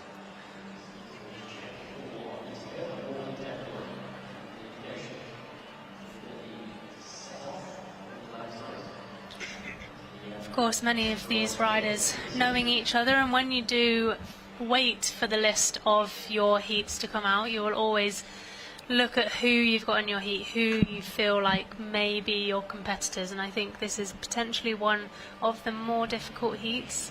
Of course, we've got 3 of the team-inspired riders here, so one not making it through to that final straightaway, having to go to the reps, and that's something can make this really difficult to go into this race and tactically know what to do. All set, and off we go then. Round he comes again. The man with the motorbike, waiting to pick up the next 7 aspirants, only 2 of whom will go through by rights into the semi-finals.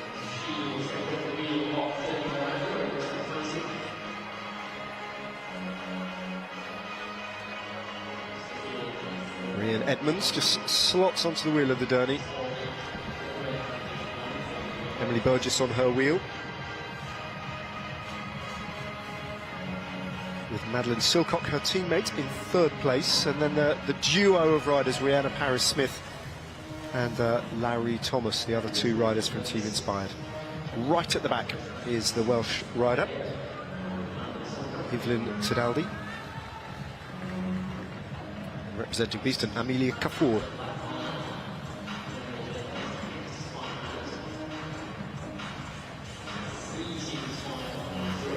Pace just gradually being notched up.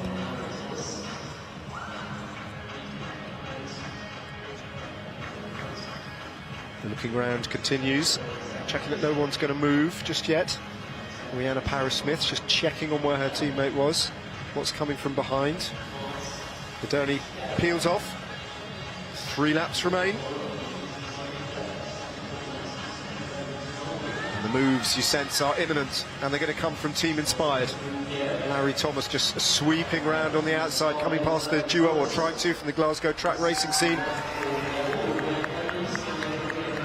Rhian Edmonds just waiting to latch onto a blue train now, as the 3 riders dressed in blue with those white helmets hit the front. Not all of them can go through by rights, and at the moment it's Rihanna Parris-Smith who's losing out and being threatened for a place on the track by one of the riders from the Glasgow track cycling team. Emily Burgess is getting in the way here, but it's going to be a blue 1-2 once again, as Rhian Edmonds and Larry Thomas qualified by rights, just boxing out the fast-finishing Emily Burgess. And the other team-inspired rider, Rihanna Parris-Smith, will also have to take her chances in the repechage. That heat won by Larry Thomas. Yeah, another strong ride there from the team-inspired riders. Rhian Edmonds, she was on the front, she could see when Larry was coming over the top, and Larry just wanting to get over as quickly as possible. Sometimes if the other riders see you starting to come round, they accelerate and try and hold you on the hip, and that's where you can really die off. Rihanna Parris-Smith there. She is man 1 in the team sprint, so Kieran won't be her favoured discipline. You could see she was really spinning out the gear as well, maybe potentially needing to gear up for the next race, and that repechage coming up. Right, it's race 2 in the only encounter of the men's Para B semi-finals. The other semi-final having been forfeited by Matt Rotherham and James Ball, after Matt Rotherham has declared himself unwell, which is really unfortunate and must be hugely disappointing for James Ball. And Aaron Pope, who's just clipping in there, and go back to pilot Fred Ireland. They will be hoping for a second victory in this semi-final to take their place to face Tim Caldwell and Benedict Elliott in the gold medal match. He's having a busy programme, Aaron Pope, having raced already in the men's team sprint qualifying for VC San Rafael for his team, and they have qualified in 7th place in that competition. So he's got a busy programme. But the team you're looking at here, Josh Matten and Snowden Brearley, I think realistically they know that barring a bolt of lightning here, Alice, the writing is on the wall. They were beaten quite comfortably in the opening race, and I think they have got a mountain to climb to try and turn the tables and force a deciding and third and final race here. As Aaron Pope manoeuvres that huge, bulky frame of his with Fred Ireland at the rear of that tandem. They conceded the racing line at one point to Josh Matten and Snowden Brearley, but they weren't remotely fussed, Ireland and Pope, because they had it well within their compass just to retake the racing line, and once they'd done that, they just went clear and won by a very handsome margin indeed. Yeah, a very comfortable win there for Ireland and Pope, and I think they will be very confident coming into this ride. Of course, Pope not wanting to have to do too much more than he needs to with the team sprint next round coming up. So they will try and win this as easily as possible. Of course, a lot of racing for him today, and needing to try and stay as fresh as possible where he can.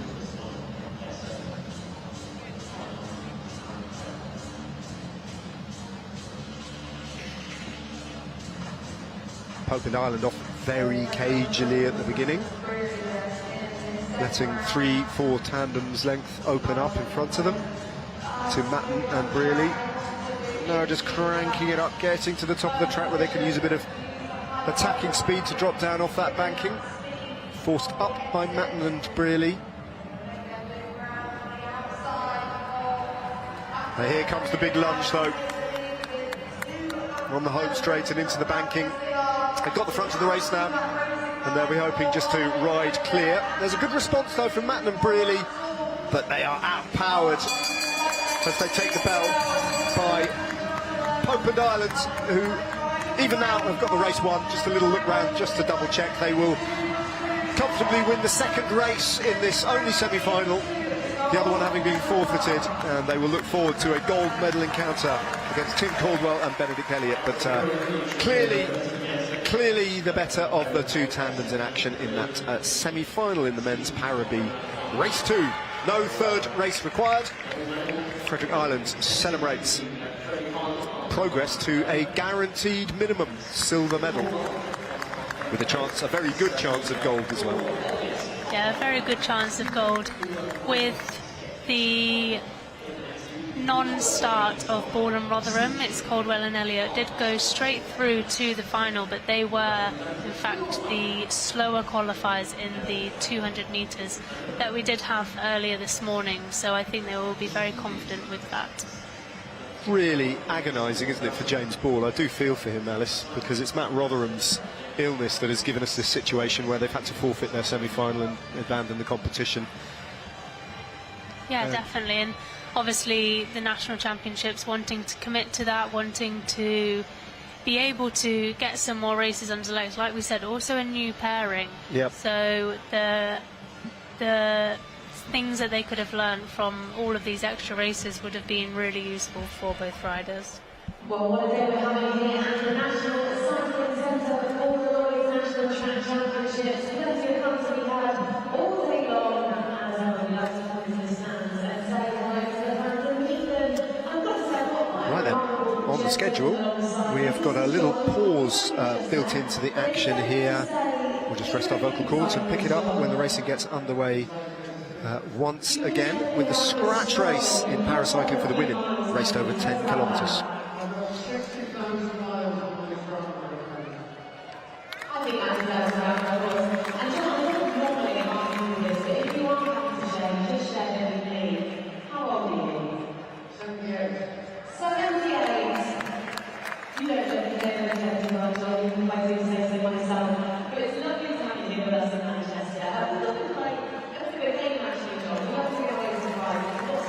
Really to do away. So we do feel with the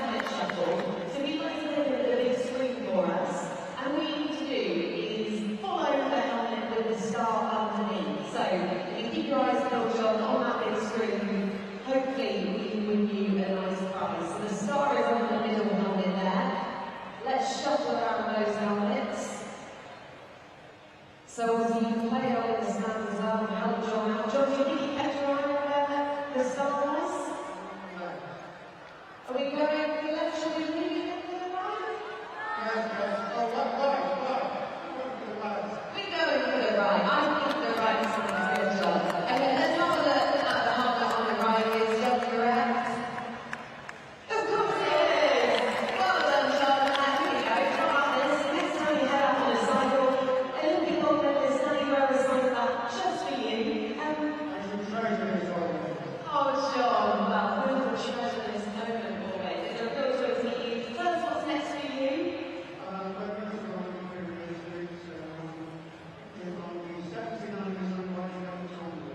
Well, I tell you what, if that doesn't inspire you, I don't know what will. And John, a real pleasure to meet you. Thanks for doing a great sport. Ladies and gentlemen, let's hear it for Kieran, John.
Well, here's the lineup for the women's paracycling C scratch race, raced up over 10 kilometres. Amelia Cass, who's a C2 rider, and Elsie Hughes, C5. Crystal Lane Wright takes to the start list. We saw her in action yesterday. She's also a C5 rider. Rebecca Newick, again C5. Morgan Newbury, also a C5 rider. And finally, Lizzie Simpson, who took a gold medal yesterday and races as a C2. So we've got two different classifications of paracyclists in action in this scratch race here. But only one podium. There is only one competition here. So although we have a variation in the classifications, they are all racing each other, so to speak. Up at the fence then, Morgan Newbury of the Loughborough Lightning Club. As they go off on the formation lap. Very small field, obviously, for a scratch race. Just these 6 riders. But a real opportunity for one of these riders to take home another gold. And who would bet against Lizzie Simpson, rider 64 there, just tucked in on the wheel of the rider who's on the front, Amelia Cass. She looked super strong yesterday. As the starting pistol is fired, those two had a bit of a jump on the rest of the field already. They did. Normally you only start the race when the whole group is together, but we can already see a couple of riders taking some speed, maybe looking to put in an attack. But all together at the moment, of course, with only 6 riders, you really have to be careful when you're attacking, when you're using your energy. Of course, like we've said, there are quite a disparity of categories here in the C categories, but all the riders in the same race for the same medals. Yeah, if you're not familiar with Paralympic classification, then effectively the higher the number, the less impaired the athlete is physically. So the lower the number, the more the impairment impedes their performance. So the two C2 riders who you saw going off at the start there, Amelia Cass and Lizzie Simpson, are technically in that regard at a disadvantage in terms of their classification over the other riders who are all C5 riders. And there they are, still stuck together.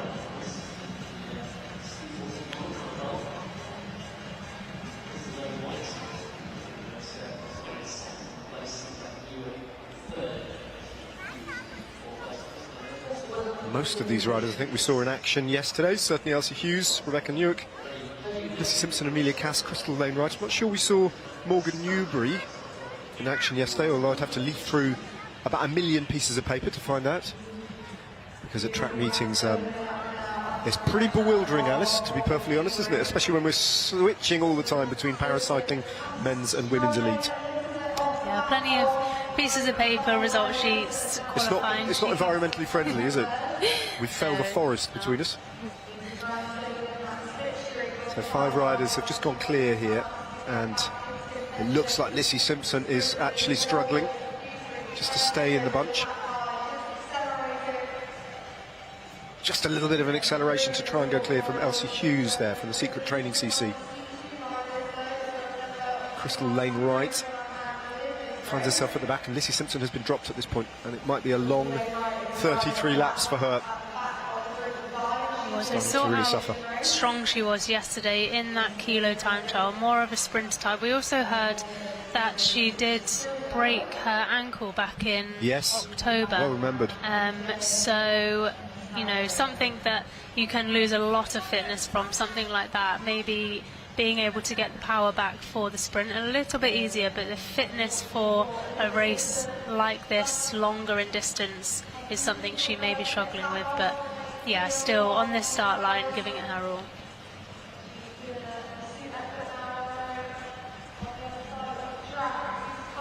The remaining 5 riders, apart from Simpson though, quarter of the race distance almost done. Still relaying together.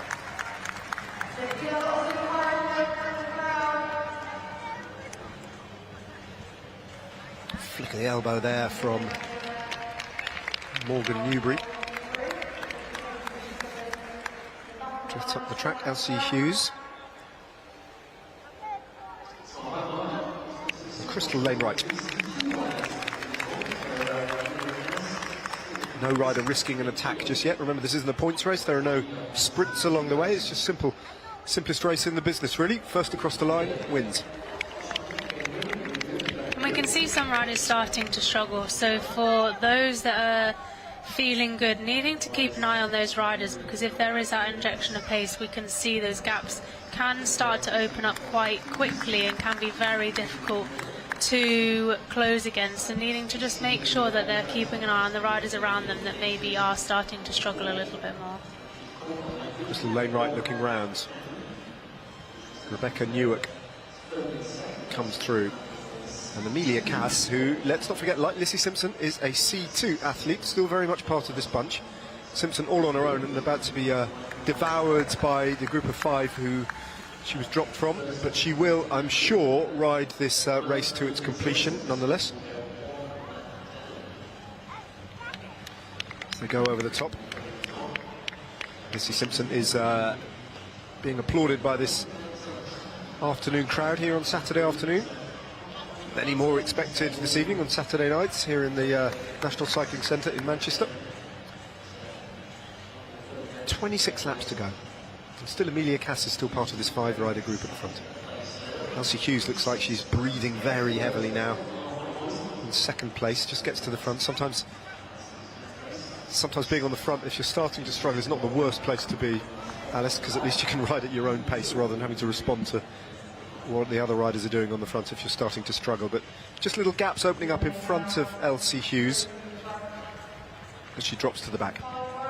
Yeah, the problem is if you do slow it down too much from the front, then riders might see that as an opportunity to be able to attack and really catch you off guard. So she can just keep in contact as long as possible. Like you say, she does look like she is struggling slightly, not doing too much on the front, but Amelia Cass looks like she was setting herself up there, making sure she's continuing with the same speed of these other riders, doing a really strong race at the moment. Like you said, a C2 category rider.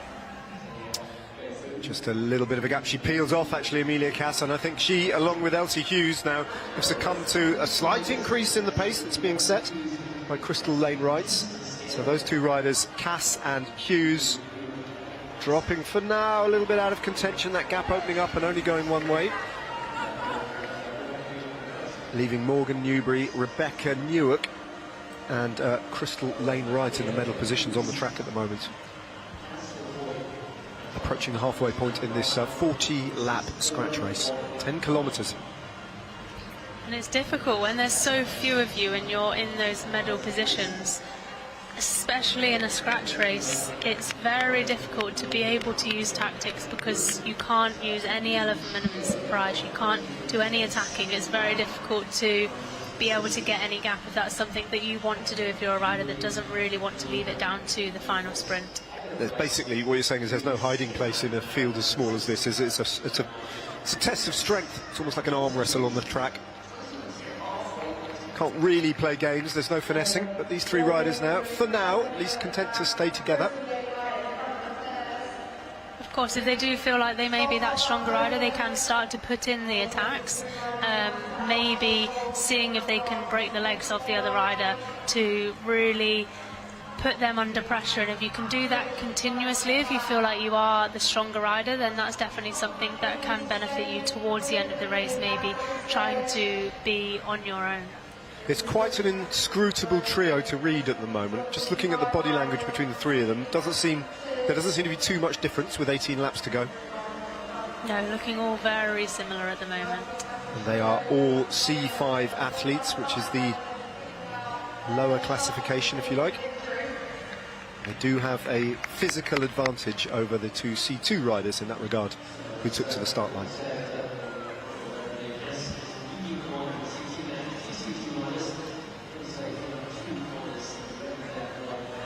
Crystal Lane Wright with a very fluid pedal stroke. Hands over to Rebecca Newark. Effectively, it's a 3-up time trial at the moment as they continue to establish their unassailable advantage on the track. Nobody will be getting back to them. The medals will go to these three riders, but in what order? Impossible to say from this far out, with 16 kilometres still to go. Laps. Did I say kilometres? Yeah. Really would be a... That would be impressive. That would be a long race. I remember our friend and colleague Rob Hales, who spent a lot of his racing career here on the Manchester Velodrome, but also rode a lot of road racing in his career. Didn't always enjoy it, and he used to always say that when he got to the end, the difficult pointy end of a road race, he would start to count down the kilometres in units of Manchesters. Yeah. He'd break it down. He'd break it down, so if it was 2 kilometres still to go, that would be 8 Manchesters. Just there's only 8 Manchesters. Sometimes it makes it a little bit easier in your head, but it's still the same distance. Yeah, it's just a mental trick. Chris Boardman, apparently as well, used to switch codes. So if it was a 200-kilometre stage at the Tour de France, he used to count the first half of the stage in miles. And then when he got to the midway point, he'd count the rest down in kilometres because they went by a bit faster. It's another way of doing it. And he had some success in his career. What were the tricks that you employed, Alice? Just close my eyes. Not to be Follow advised. the wheel in front. Well, Amelia Cass has been lapped, but for now she's just getting into the slipstream of the three riders at the front of the race, but then dropped again. There's a momentary respite and a wheel to sit on there for Amelia Cass. But the waiting game between these three very evenly matched riders continues, and they're going to take it, by the looks of it, into the last 10 kilometres. Cass has recovered a little bit here. She is a lap down, just to reiterate. She's not on the same lap. But maybe that's a symptom of the fact that these three, having made the selection, forced the selection that they have, are just taking it easy a little bit, and they've eased up just a little bit. That lack of pace is perhaps revealed by the fact that Amelia Cass is almost able to live with them in the slipstream, or is able just to sit on the back at the moment. Yeah, potentially, or the pace earlier was a little too high for her, but her endurance is really helping and serving her. We've gone past 9 laps to go now for these riders, and like you say, still nothing to tell from them. We're obviously heading into the final stages, so it will be interesting to see how this does play out, if anyone is looking for that last attack or if they're all going to save it to go down to the sprint. What they do know, they're secure in the knowledge that they've got the medals between them, and that is a nice position for all these 3 riders to be in. As they come past Hughes and Simpson on the track. And Amelia Cass just loses contact with those 3 riders at the front of the race as they take another lap over Simpson and Hughes. Newark drops to the back. Newbury in the middle.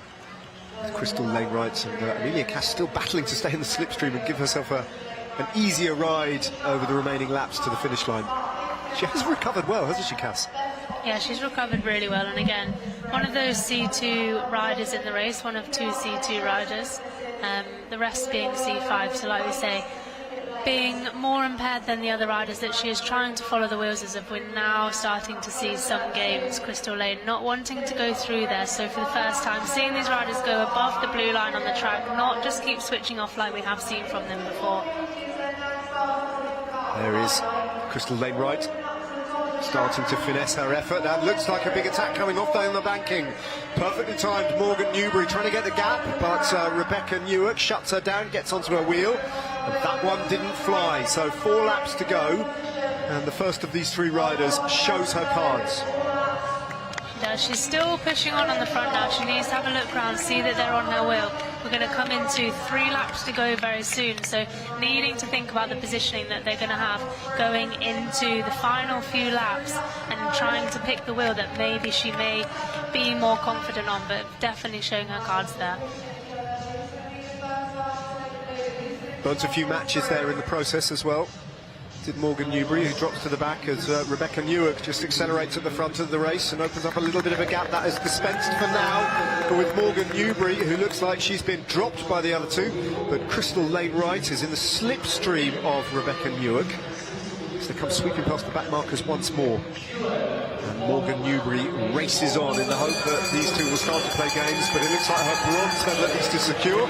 The gold, though, with 1 lap to go, very much up for grabs, but Crystal Lane-Wright is in pole position here on the wheel of Rebecca Newark. And Newark will see that black jersey coming round, so can she hold her off? No. Crystal Lane-Wright with that finishing speed to get the job done. She will take the gold medal. Rebecca Newark will take silver, and Morgan Newbury will finish in the bronze medal position. Yeah, very strong final lap there from Crystal Lane-Wright, of course adding that national jersey and gold medal to the silver that she won yesterday in the kilo. Good race, I enjoyed that. Yeah, it was a good race, and very even there all the way until the last sort of 5-6 laps, where we started to see it become a little bit more technical between those stronger 3 riders.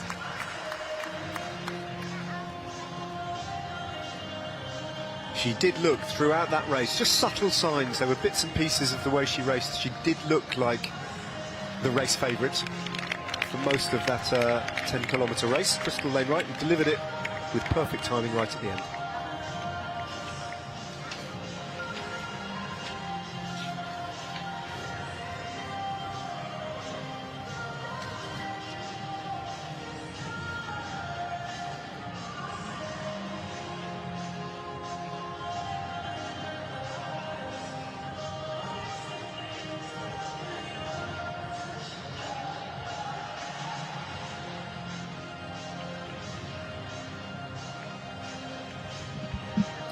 What we got next, Alice? We have the first round repechage of the women's Kieran, so the riders who weren't able to make it through in the first 2 of the first round will now be going up against each other again, looking for making their way into the next round, so they do need to be first two in these reps that we have. We thought it was the first rider through, so first two through. I'm sure the riders will be happy to hear that, and we will see them up on the track next with the Derny. Yeah, it makes sense actually thinking about it. It's basic maths, isn't it? 6 riders have qualified by rights. We need another 6 to make up 2 semi-finals. So 3 heats, 2 riders will qualify from each repechage. After we have seen these 3 heats in these repechages, we'll have the semi-final of the men's team sprint. And that will be the last race of the afternoon. Just a victory ceremony, and an important one as well to go before everything is closed off this afternoon. That's when we'll see Crystal Lane Wright pick up her gold medal for the women's Para-C scratch race. So, women's Kieran first round repechage, heat 1. Coming to the start line, Keirin Hinton, private member. Sarah Johnson of the Glasgow Track Cycling Club. Not the only rider from the Glasgow Track Cycling Club in this repechage.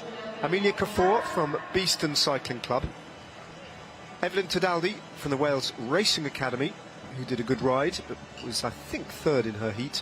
And Ellie Stone of the Glasgow Track Racing Club, who was finishing very fast, and she'd be one of the favourites, I think, to go through, Ellie Stone, in this repechage if she gets everything right. She's the rider right up towards the rails at the top, with the long hair, with that little orange ribbon just tied up that pokes out from behind her helmet, the bigger of the 2 riders from the GTRC.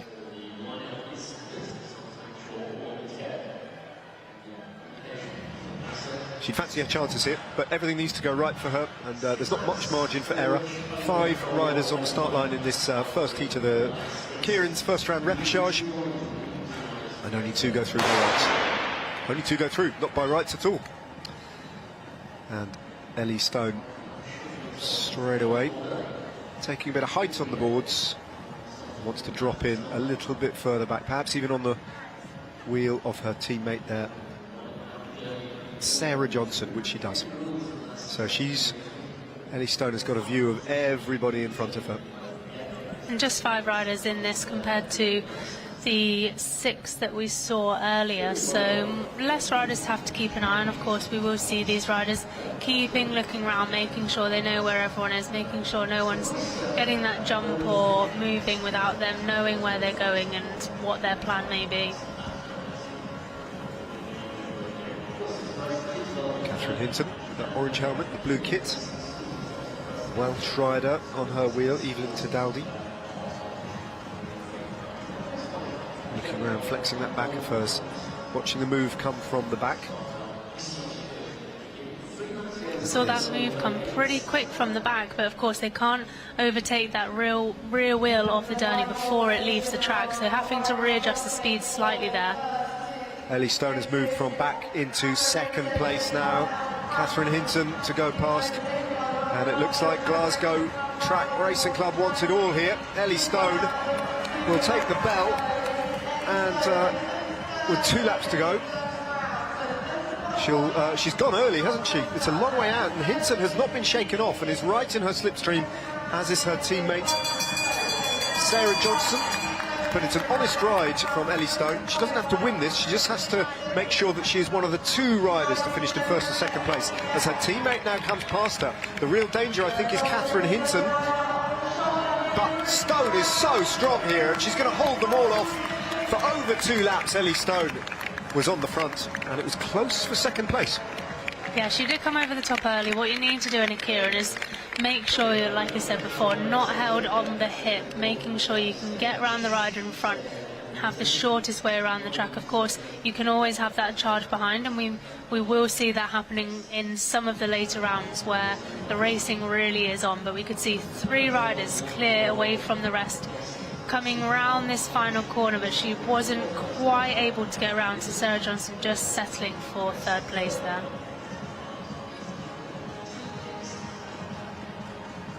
It's a long way round for Sarah Johnson. Catherine Hinton there, gambling on second place, and just hanging on from a charging Sarah Johnson. So Hinton and Stone go through.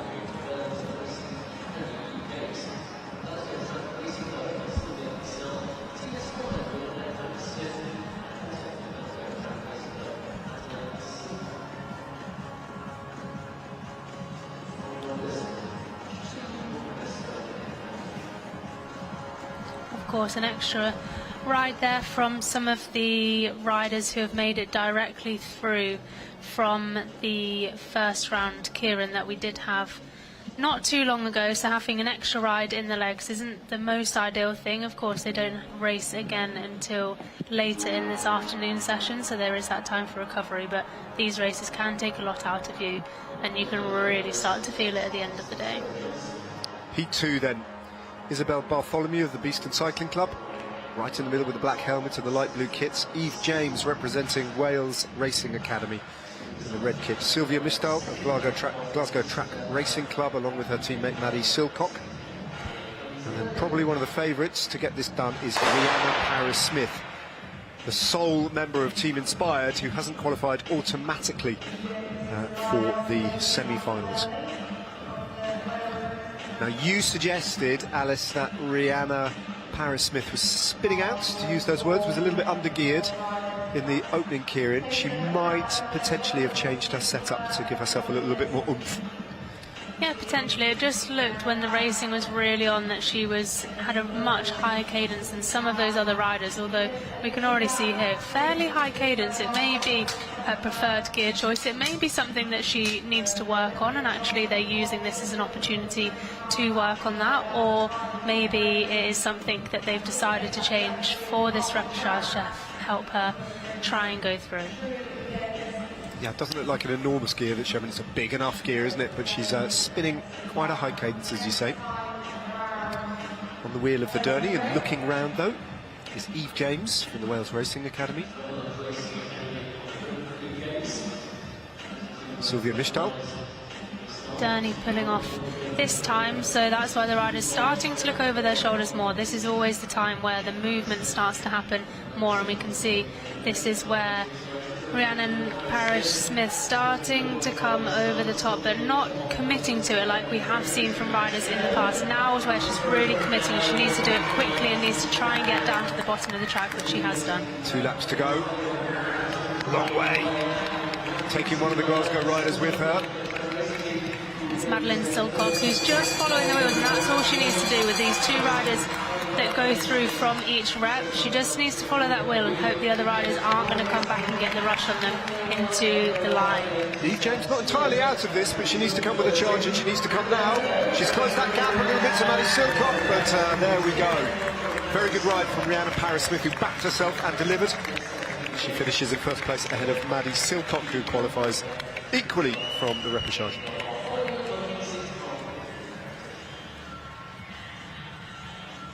There was only one thing on her mind there. She didn't hesitate, did she? She had a tactic that was clearly pre-thought out. She just committed 100% to it, and probably knew that she had the strength to see it out. Yeah, definitely. So she started to move up a little early, but when she really wanted to get to the front, she committed to it. It's what we said you do need to do. You need to commit to that to get over the top as quickly as possible, get on that racing line, on the black line at the bottom of the track, the shortest way around the track, and then commit to it all the way to the line. She made that look very easy in the end, but I suspect it was anything but easy. For anyone who's ever raced a bike, there are a million ways of losing bike races and not very many ways of winning them. Yeah, and the Kieran, of course, so much of it down to tactics, making the timing and the attacks at the right point. And just, I thought there she might have been about to get T-boned as those riders were pulling into the gate. We're just going for an extra recovery lap. So the final heat in the repechage of the first round is much harder to call. Yewande Adesida, the private member, down at the bottom wearing the black helmet, the black kit. Rhiannon Briffa, one of the 2 Beeston Cycling Club members, along with her teammate Sinead Turner-Frick, and the 2 Glasgow Track Racing Club riders, Emily Burgess and Charlotte Wardrop. marginally, I would suggest, the favoured two to go through here, but we'll have to see. There's no outstandingly strong candidate, I don't think, as where there were in the opening two heats of the repechage, in the shape of Ellie Stone and Rihanna Parris-Smith, both of whom delivered victories when they were expected to. This one's a bit more open.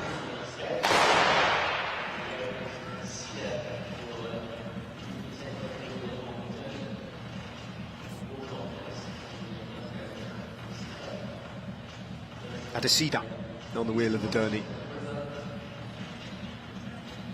Wardrop in second place.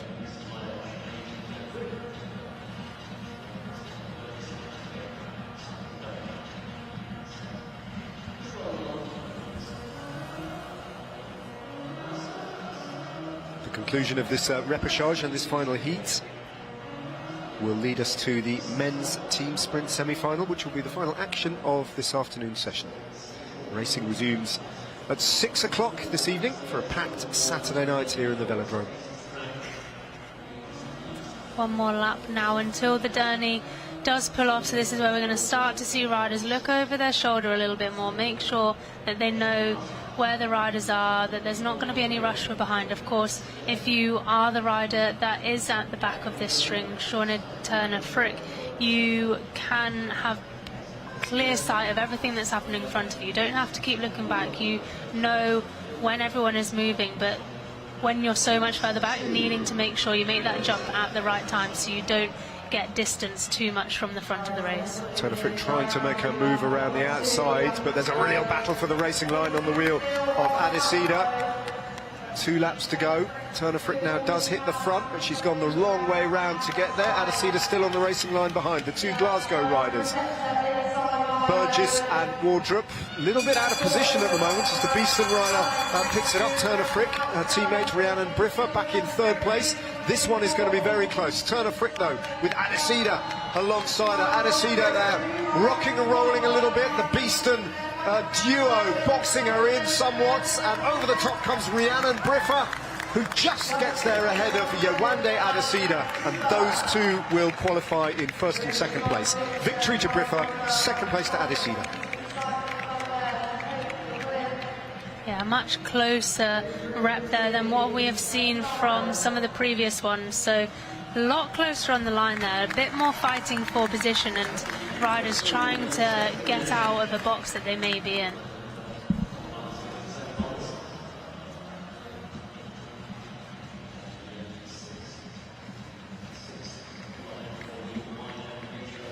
So we have our line-up for the 2 semi-finals of the Kieran now, having completed the repechage.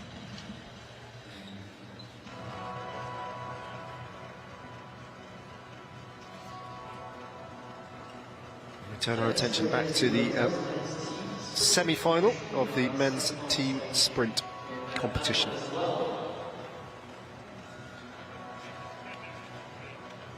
Four races, 8 pairs.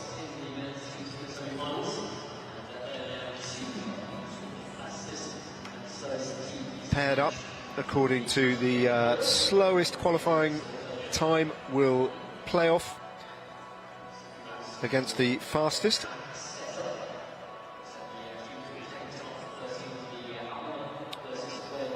And the first pairing who you're looking at are getting ready. You can see the famous ginger beard of Pete Mitchell and his teammates Niall Monks and Anthony Young riding for the Scottish team Alba.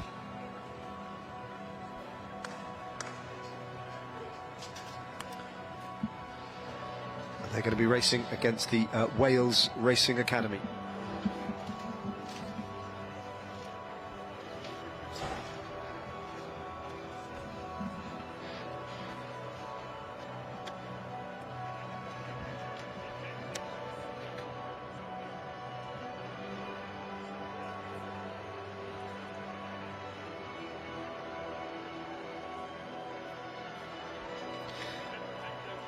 Wales Racing Academy posted a very good time, 45.1 dead in qualifying.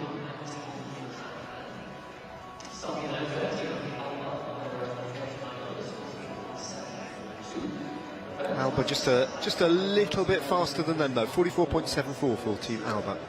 So not much separating them, no more than about 0.4 of a second. And going for the Wales Racing Academy, it'll be Jonah Jenkins who's man one. And after that, the big figure of Stefan Lloyd and Ian Hepburn to see them over the line. Anthony Young leads off for Alba, followed by Niall Monks, and Peter Mitchell takes the anchor leg.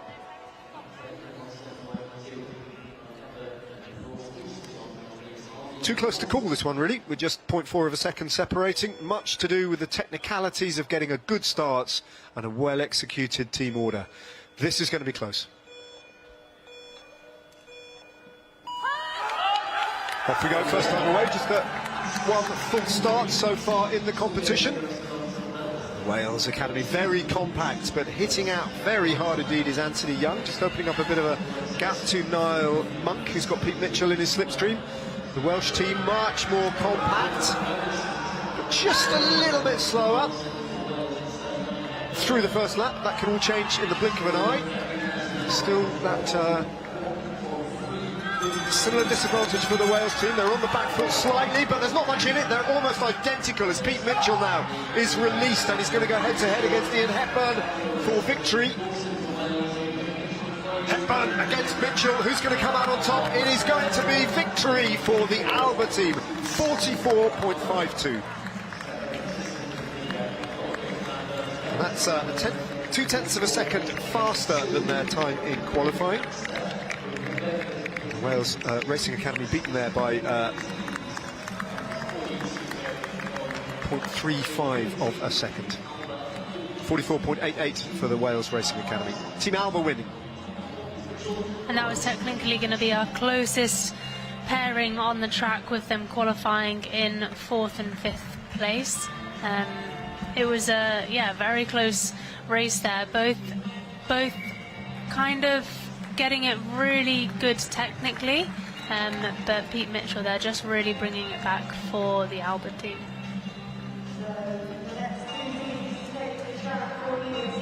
An impressive performance.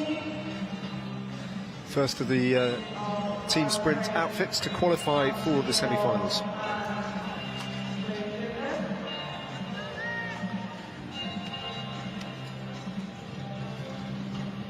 Joe Truman, one of the substitutes that was in not doing the first round of this team sprint, is now here for Team Inspired C, man 2 in this race.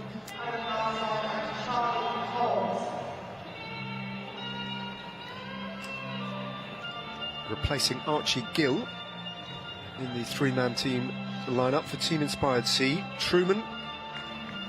Archie Gill, I believe, is in the gate for Team Inspired C, so potentially Lyle Craig is replaced. And they're up against this team, local team, Team 6012, featuring Oliver Alul, Adam Garside and Charlie Holt.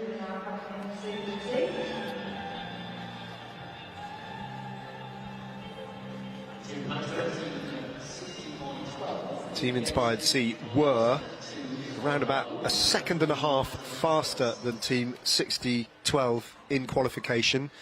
So this team, with Charlie Holt first man, really up against it here. This could be a big surprise if they can dump out one of the GB teams, Team Inspired C.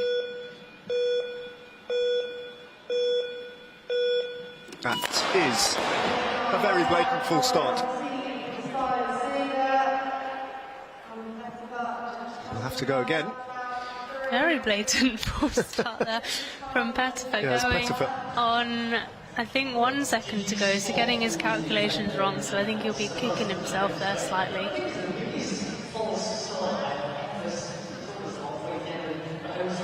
It didn't really need a video adjudication on that one. It was very visible to the naked eye. Just getting a bit twitchy there. In conversation with his teammates there, just to settle the nerves a little bit and regroup.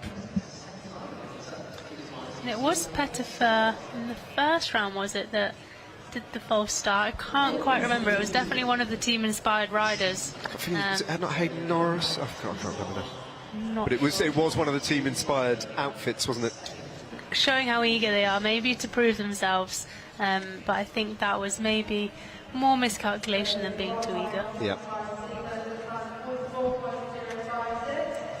Jason Kenny's expression there, having the good humour to find that extremely funny, because that was one of the most egregious full starts in the history of track cycling. So a little bit more of a delay. There's Archie Gill just stepping off, and Oliver Holt. Charlie Holt, I should say. Oliver Holt is a very famous sports journalist. Charlie Holt, well, he could have done without this distraction as well. It doesn't help their opponents either, does it much? No, it doesn't help the opponents. Slightly disturbing, obviously, with the warm-ups that they do. A lot of calculations are done for those warm-ups, but they just need to stay focused on what they need to do and recompose themselves.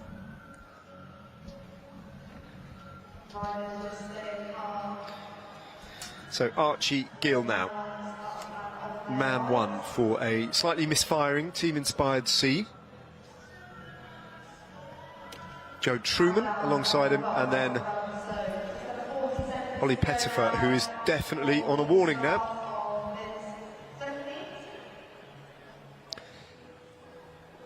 So it could hamper their starting speed, there's no doubt about that, because there's no margin for error now for this team. They cannot afford to make a mistake.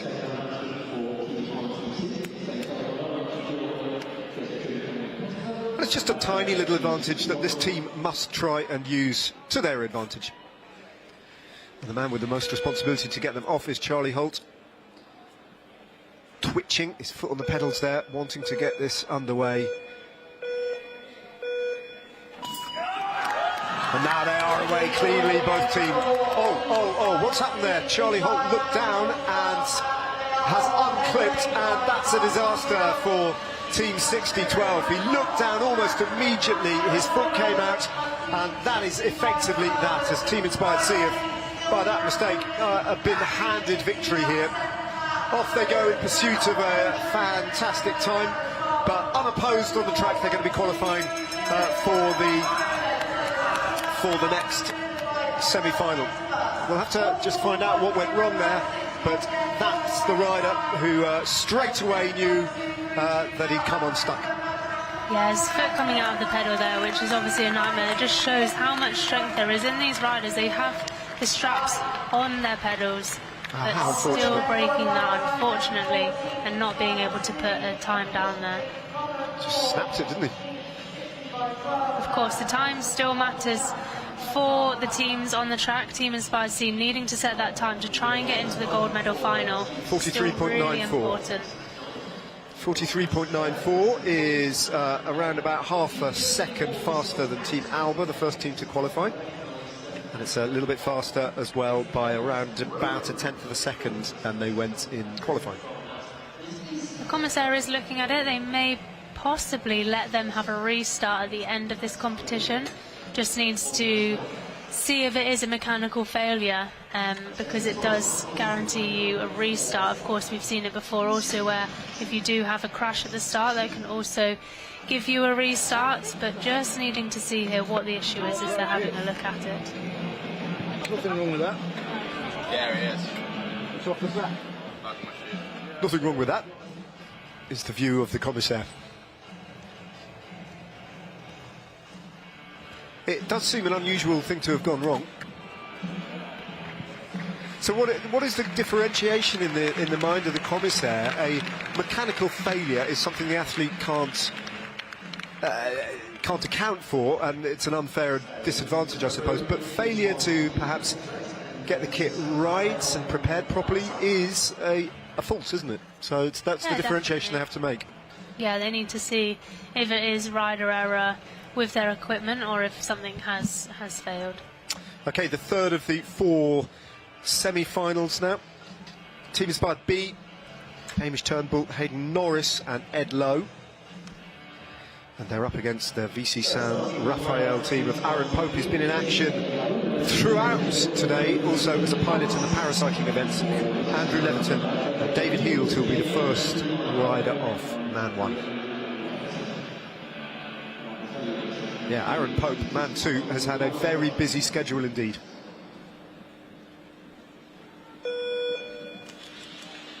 Andrew Leviton delivered a brilliant last lap, man 3, for VC San Rafael, who for quite a long time in qualifying set the best time.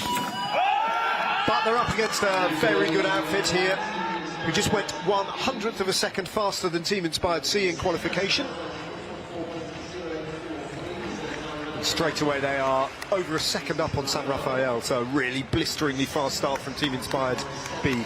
Lettingham Horn is the reserve rider. It's Turnbull, Norris and Lowe. Hedlow perfectly delivering Turnbull to the line there to start his lap, and again Turnbull doing the same for Norris. So a really strong ride here from Team Inspired B. Last man here, and he's a good last man for Team Raphael, is Andrew Levington. But it's an emphatic win for Team Inspired B, 43.45.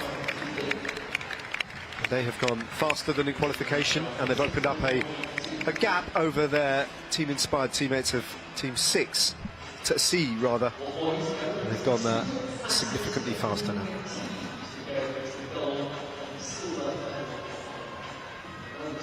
One more heat remaining.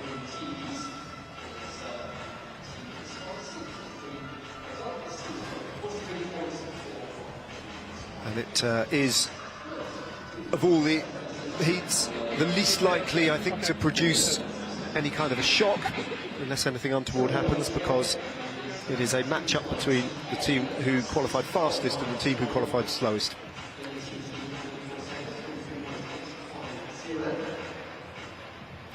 Again, so for Team Inspired A here, just looking more at the time, it's not against the other team on the track, needing to qualify top 2 fastest times to make it into the gold medal final later.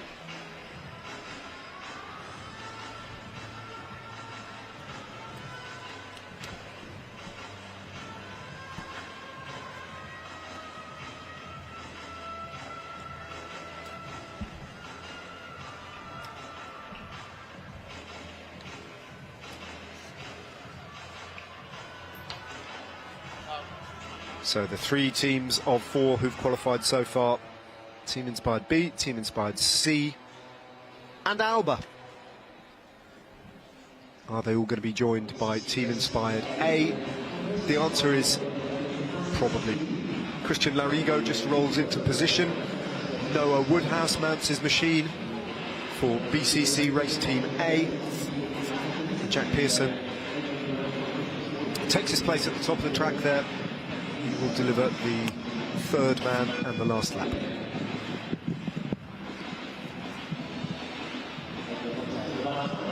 Just a marker of how different they were in qualification. They were almost, what was it, 3 seconds difference, 2.5 seconds difference in qualification or thereabouts. So a cavernous gulf really to make up. Matt Richardson, of course, will be taking the man 3 role in Team Inspired A. Will be quite upset, if anything other than a fairly routine victory here for Team Inspired A is the outcome of this final race in the men's team sprint semi-final. Another very strong start from Harry Radford. Like we said before, silver medal in the European Championships in this event previously. Another really nice delivery for Marcus Healy. Extending their advantage to 1 second, and that's before they've deployed the turbo button as well, because Matt Richardson is about to be unleashed in this team sprint, and he's going hard, and he is going to absolutely tear lumps out of the time of BCC Race Team A and win handsomely. That is the fastest time of any time team qualifying, 42.479, the fastest time of any team on the night, and they win the semi-final lineup and go into the gold medal race as favourites and with the fastest time in the bank. Yeah, 1.4 seconds faster than what they qualified with this morning. We could see from that qualification that they were comfortable. They weren't, or Richardson, of course, the last rider there, we could see from him he wasn't pushing all the way to the line. The time this morning didn't really matter, because if any of if wherever they qualified, as long as it was the top 8, they could still have the chance of going for the gold medal, which is what they've put themselves in for tonight. Well, the only thing left in terms of racing on this afternoon's programme was potentially race 3 in the men's Para B semi-finals, but that has already been decided. So that concludes the racing for this afternoon. We do have, as you can see, the podium is being lowered into view. We've just got the one medal that has been decided this afternoon, and it's the women's Para C scratch race podium that we're going to see being presented.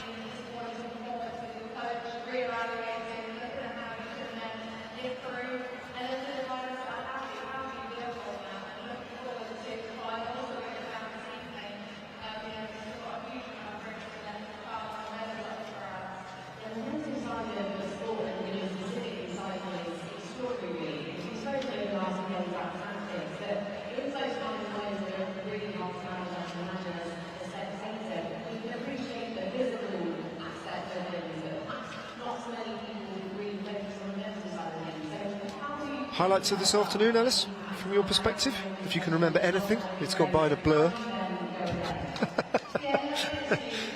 You're sitting alongside me looking as blank as I'm feeling, I must admit. I do always love a bunch race, but I think the team sprints have also been very interesting. Obviously 13 men's teams here, which is quite a lot, and a lot of teams that I think haven't had too much opportunity to ride together. But yeah, I think some interesting racing, and of course the Kiirans have been good, but I think they're going to get better and better as the racing gets closer and closer.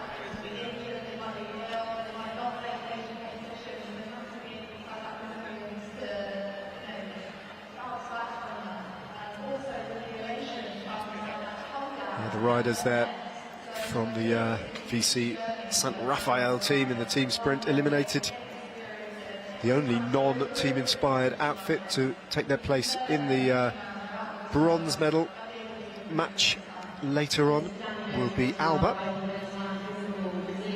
who've got a chance if they catch team inspired C on a bit of an off day, should such a thing present itself.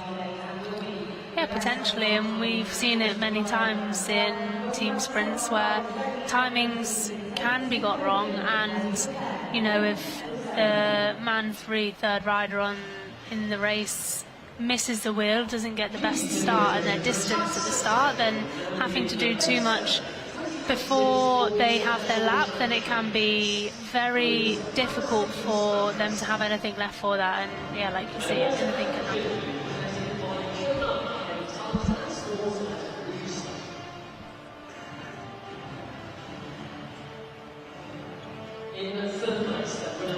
So here we are, the scratch race women's Para C podium. In third place, Morgan Newbury, the first of those 3 riders who looked very evenly matched, who went clear halfway through the race to attack. Maybe slightly too exuberant and slightly too early her move. She paid for that in the end. A more conservative approach from Rebecca Newick of the Jaden team. Last on Viva Velo. She picks up the silver medal in the scratch. Led out into the home straight with this rider on her wheel, who, when she made her move, no one had any answer to her finishing speed, and she won comfortably in the end, having ridden a very canny and a very strong race. Crystal Lane White, British national champion in the women's Para C scratch race.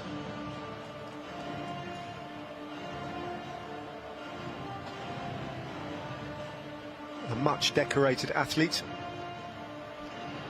part of the Parasport Paralympics team ever since Beijing in 2008,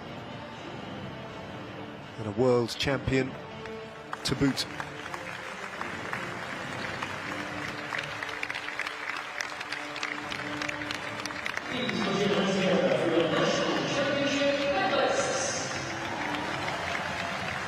And that is the only title that we've seen this afternoon. This evening we'll see plenty more medals being presented. In the women's points race, for example, that will be decided this evening, as will the men's team sprint, the women's Kieran, And the men's elimination race, to name but a few.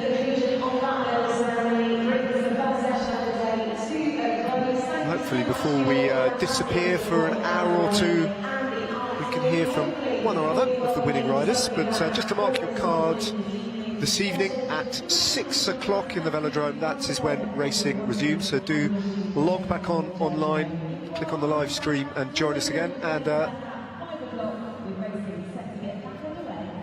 we'll see you then when racing resumes. Before that, though, let's hear from Crystal Lainwright. Okay, congratulations. You're the national champion. How does that feel? What's going through your mind right now? Yeah, really, really pleased. It's the first time I've done a scratch race at nationals and in the para category, and yeah, it feels great. Fantastic. There were less riders than usual in the final there. How did that affect your tactics and the way you approached the race? Yeah, it's hard. Para racing is different because you're racing with so many different abilities and you don't really know where anybody's at until you actually are on the line. It was like a race of two, so it was more predictable once there were the three of us away, because I trained day in, day out with Morgan and Rebecca. The other riders I wasn't so sure of their abilities, and you've got young Elsie that's ridiculously young, who's so strong, and you just don't know where you're at. So the first half of the racing was tricky. Smaller numbers sometimes seem easier, but it's a lot less predictable when you're spending a lot more time on the front as well. But yeah, it worked out in the end for me. Certainly did. And where does that leave you now? What's next for you, and how does that set you up for the rest of this year? We have selections for Worlds. That'll be at the end of the year. I haven't raced a World Champ since I think 2022, because I've been away having a little boy. So it would be really nice to make the World squad. I hope I've done enough here to prove that I can do well, hopefully on the World stage. But I think mostly it's given me the confidence that the training I've done since coming back has been good enough, and it gives me the confidence now that I can continue to train and, yeah, hopefully, yeah, just maybe have another year of training and seeing how much better I can get. Well, it's certainly working so far. Congratulations and good luck for the rest of the year. Cheers. Here, and I hope that Crystal Lainwright's little lad is at home somewhere watching on and proud of his mother. He certainly should be. She was the winner of the scratch race. The only medal distributed here at the velodrome this afternoon. We'll have a hatful more of them this evening. Make sure that you log back on at 6 and we'll see you then.